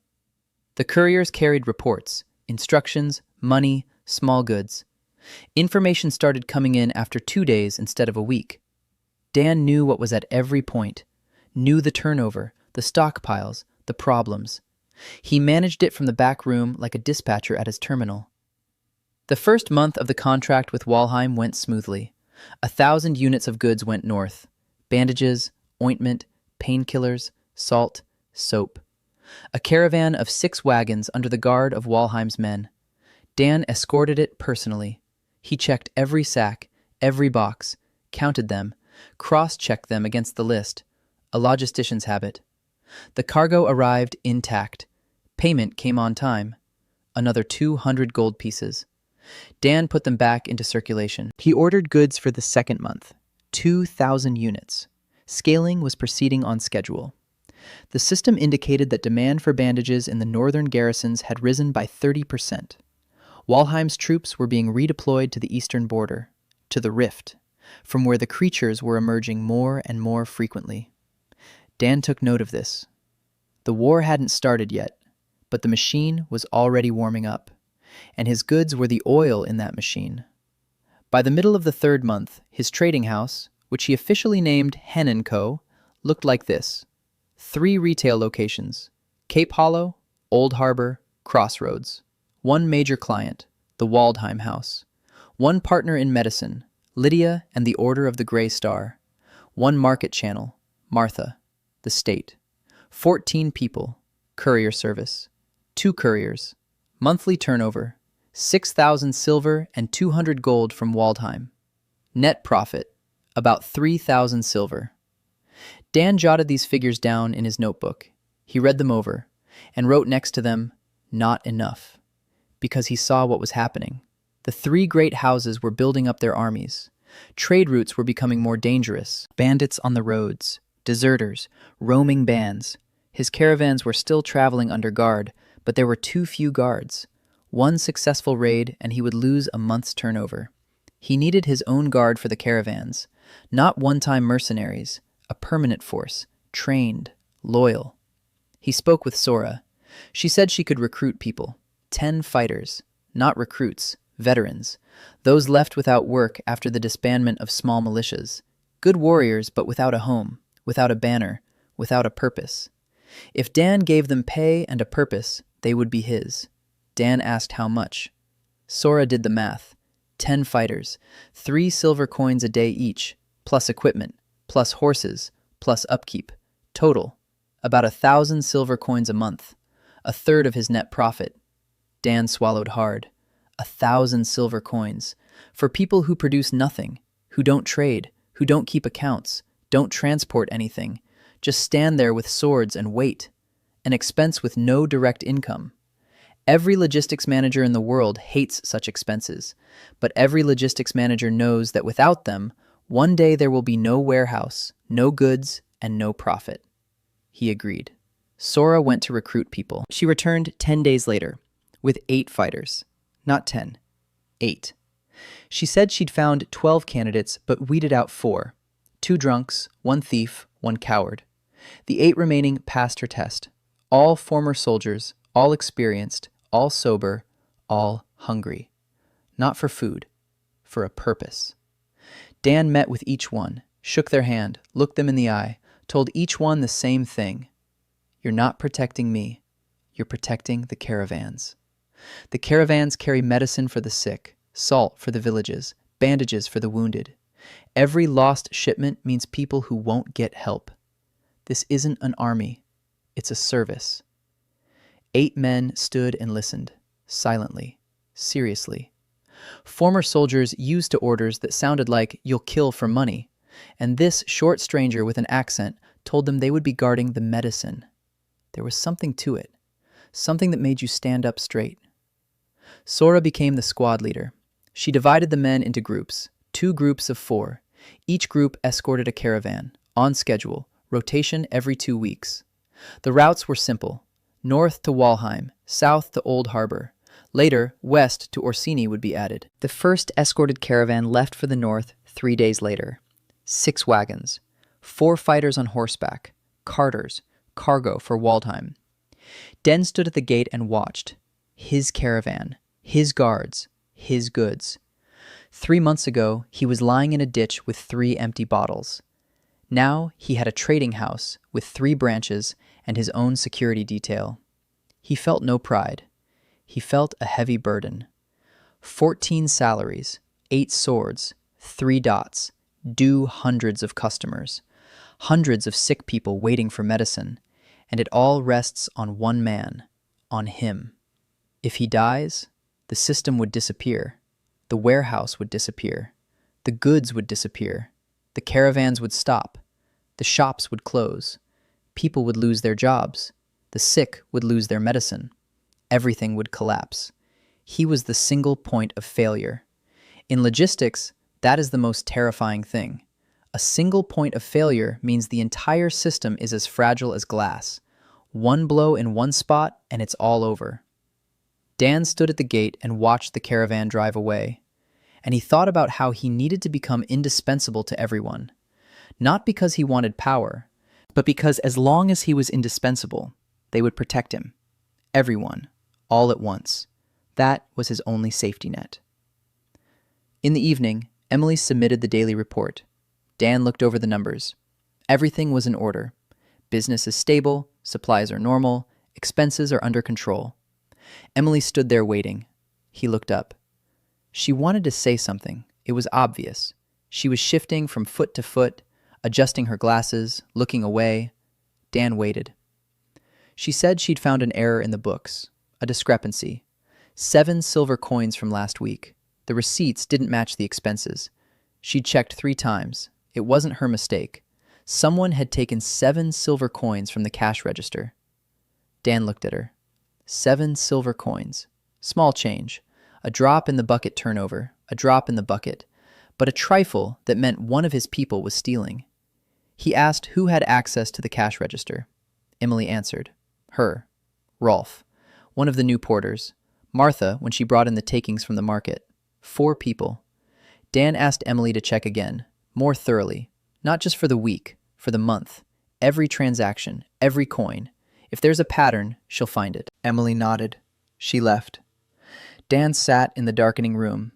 7 silver coins. In a year, a leak like this would turn into 700. In 2 years, 7,000.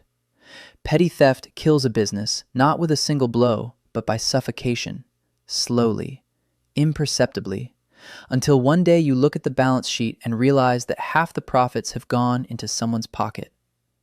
2 days later, Emily came back with the results. The discrepancies weren't just from last week. Over the past month, 23 silver coins had gone missing. Always small amounts, 2, 3, 5, never more than 7. Always on days when one of the new loaders was working, a guy named Gustav.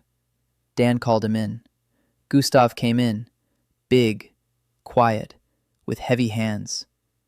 Dan put Emily's notebook on the table, opened it to the right pages, showed him the numbers, the dates, the amounts, the matches.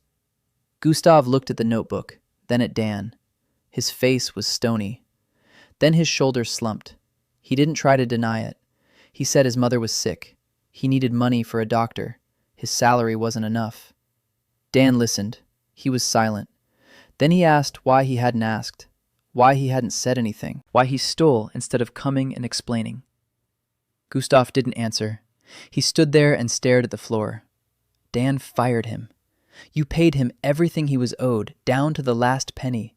And he added a little extra, 10 silver coins, for his mother's doctor. Gustav stood there with the money in his hand, not understanding. He'd been caught stealing, fired, and given more than he'd stolen. Dan said one thing.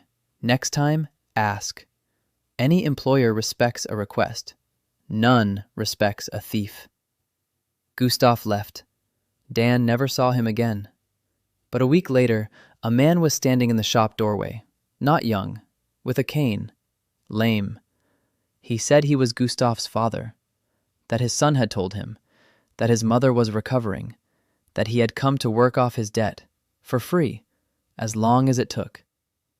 Dan looked at him, old, lame, useless for physical labor, but honest eyes, and a conscience that brought him here was worth more than 23 silver coins. Dan hired him as a night watchman for 1.5 silver coins a day, not for free. The old man stood in the doorway, blinking. Then he straightened up as much as his bad leg would allow. He nodded and stayed. The 4th month. Autumn was coming into its own. The leaves were turning yellow. The wind from the sea had grown colder. In the mornings, the puddles were covered with a thin crust of ice. Dan looked out the window and thought about winter. Winter in this world is not an inconvenience. It is the season of death. The northern villages freeze over. The roads turn to mud. Caravans come to a standstill, trade plummets, the sick don't get medicine, and people die. Not from war, from the cold, from hunger, from infections that become deadly in winter. He needed to prepare. He drew up a winter plan. 3 priorities. First, supplies. Order as much as possible through the system while the caravans are still moving. Fill the warehouses at all 3 locations. Medicine, salt, soap, candles, bandages, everything needed for 3 winter months, with no possibility of restocking. Second, insulation. The shop in Cape Hollow and the warehouses at the other locations must be prepared for the cold. Firewood, insulating the walls, spare windows. Third, emergency fund. Cash in case something goes wrong. Set aside 20% of the monthly profit and don't touch it. Emily wrote down the plan. She began to carry it out. She was no longer working as an assistant, as a partner. Dan set the direction. She carried it out. No clarifications, no questions. She understood what was needed before he even finished his sentence. Once, he caught himself thinking that without her, the trading house would grind to a halt almost as quickly as it would without the system. She had become the second linchpin, the second person without whom nothing works. It was both good and scary. In the middle of the 4th month, an urgent message arrived from Old Harbor. The messenger had ridden his horse hard. He arrived at night. Lydia had written, "In a village north of Harbor, there had been an attack by creatures from the rift. 7 people were killed. 12 were wounded. The village was partially burned. Lydia was helping the wounded. There aren't enough medicines. An urgent shipment is needed. And one more thing. Among the survivors is a girl, 17 years old. She spent 3 days in the cellar, alone, while people were dying upstairs. When they found her, she didn't speak. She didn't eat. She didn't move. She just sat in the corner and stared ahead." Dan read the letter. He reread it. He put it on the table. He looked out the window. 2 moons hung over the rooftops, one bright, the other dim. He stood up, went to the warehouse, packed the shipment himself. Bandages, 40 rolls, antiseptic, 20 bottles, painkillers, 100 tablets, burn ointment, 10 jars, plastic bags, 50 of them. He packed everything into bundles, tied them up, labeled them. In the morning, he called Sora, said he'd go himself. Sora looked at him, said no. Dan repeated himself, he'd go himself. Sora said it was stupid, that he was the only weak link in the entire system, that without him, everything would collapse, that sending him to a village on the edge of the rift where the creatures had just been was like putting all his eggs in a burning basket. Dan replied that she was right, on every point, and that he was going anyway, because Lydia was alone, because people were wounded, because the girl was sitting in the corner and wouldn't speak, and because sometimes the right decision isn't the rational one. Sora was silent for a minute. Then she said she would go with him, and 4 fighters, no discussion. Dan nodded. They set out at dawn, 2 days to Old Harbor, then another half-day north, to the village. The road was rough, autumn mud, rain. The wagon got stuck every half hour. The fighters pushed it out in silence. Dan helped. He pulled on the wheels. He churned the mud with his boots. By evening on the 2nd day, they reached Old Harbor. Lydia was waiting, thin, pale, with dark circles under her eyes. She hadn't slept for 3 days. Dan unloaded the bundles. Lydia looked at them, then at him. She said thank you, simply, without emotion, like someone who's used to help coming late, if it comes at all. And here it had come on time. In the morning, they drove on, to a village. The village was called Olkovi Brod. Small, 20 houses, half of them burned down. Black skeletons of walls jutted out of the mud. The smell of smoke hung in the air despite the rain. People sat in the surviving houses, silently, with blank expressions. Lydia had already administered first aid. Wounds were bandaged. The critically injured were stabilized. But there wasn't enough medicine. The antiseptic ran out on the 2nd day. So did the bandages. She was using torn shirts to dress the wounds. Dan unloaded the cart. He laid out the bundles in the largest surviving house, which was serving as a makeshift infirmary. And he got to work. Not as a merchant, as a warehouse manager after a fire, sorting, distributing, priorities. The seriously wounded first, burns second, cuts and bruises last. Every bale opened, every item in its place, a treatment plan for every patient. Lydia worked beside him, silently, quickly. Her hands didn't tremble. They applied ointment, bandaging, administering pills, lifting heads, giving water. She didn't count the hours, didn't count the patients, just worked. Dan watched her between tasks and saw a person who had found what she was made for. Not prayer, not herbs that work every other time. Real medicine in real hands. She was saving lives, for real, for the first time in her life. By evening, they had tended to all the wounded, 12 people, all stable. No one had died that day. Lydia was sitting on the floor in the corner of the infirmary, head bowed, hands on her knees. Dan walked over. He handed her a mug of hot water from the thermos. She took it. She drank in small sips. Her hands were finally trembling. That tremor that comes when the adrenaline wears off and the body remembers it's tired. She looked up, looked at him, said that in 12 years of healing, today was the first day she hadn't lost a single patient. Not a single one, all day long. Before, with that many wounded, she'd lose at least 2. But today, 0. Because she had bandages that didn't rot, ointment that reduced inflammation, pills that brought down a fever in an hour. She spoke quietly, steadily, without tears. But Dan could see that something inside her had broken, or perhaps, on the contrary, had healed.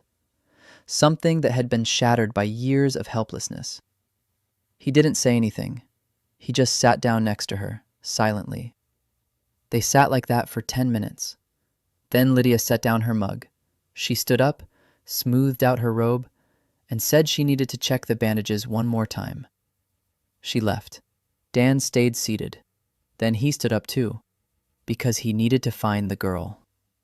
Her name was Han Ji-yeon, 17 years old.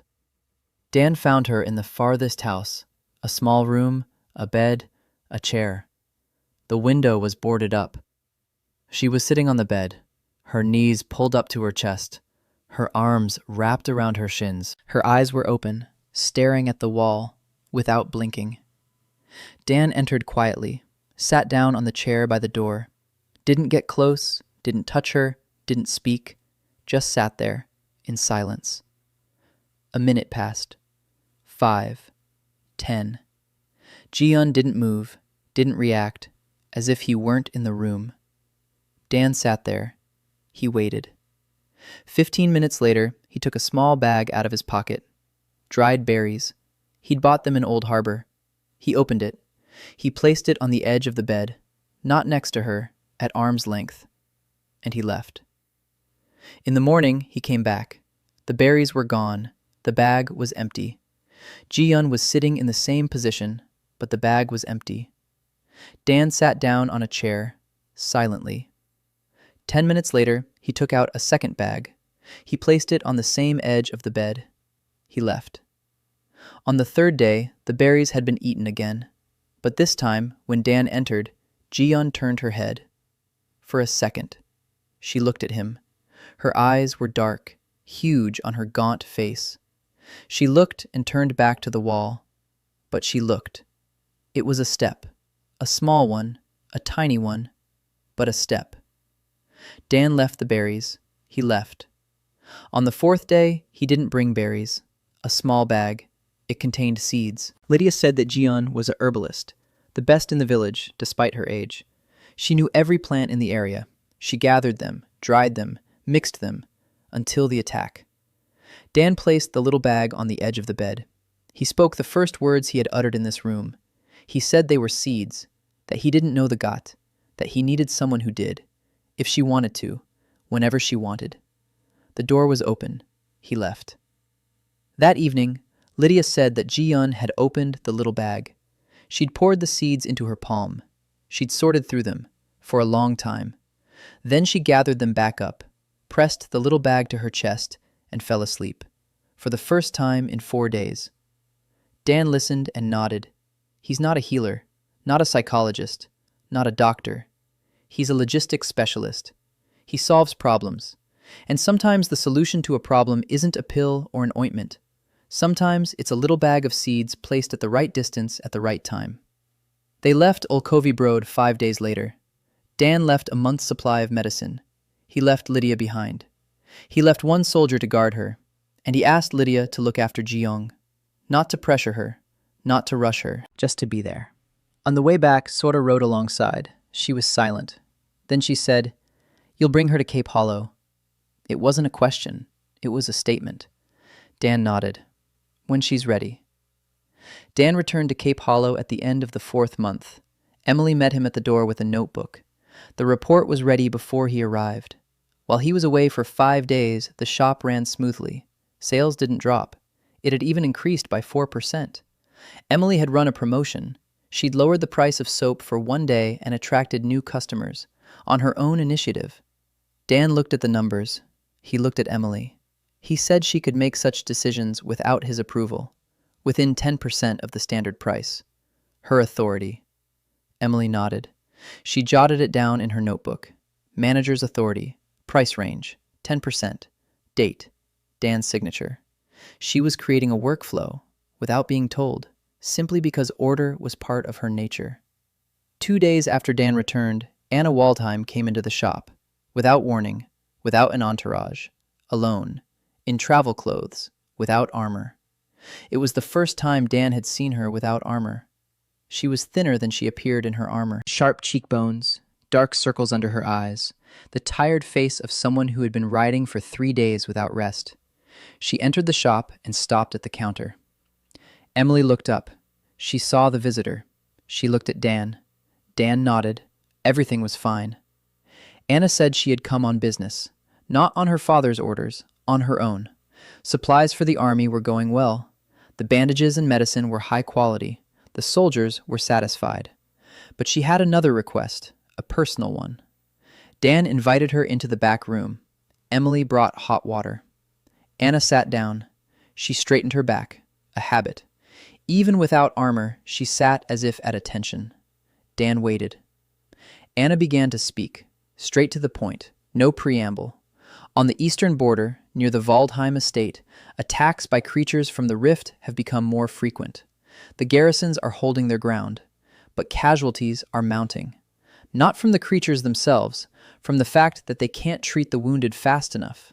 Field medics are using dirty rags instead of bandages, ointments made of fat and ash, decoctions that don't help. A wounded man who could be saved with a clean bandage and painkillers dies of blood poisoning in 3 days. She'd seen it with her own eyes. She'd stood by the beds herself and watched her soldiers rot alive. Anna spoke evenly, without emotion, like an officer giving a report. But Dan could see the cost to her. Every word came with effort. Not because it was hard for her to speak, because it was hard for her to ask. She had never asked. She gave orders, or received them. To ask is to be vulnerable, and vulnerability is weakness, and weakness is death.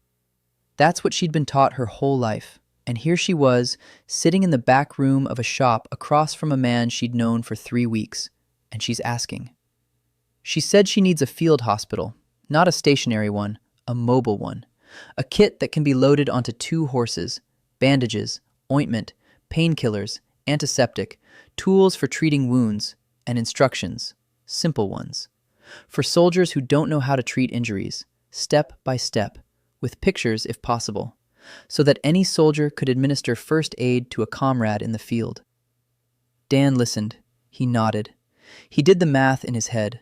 A field medical kit. It's not complicated. It's exactly what he can do. Bandages, antiseptic, painkillers, everything is in the system catalog. He'll write the instructions himself, with Lydia's help. Draw the pictures, or ask someone else.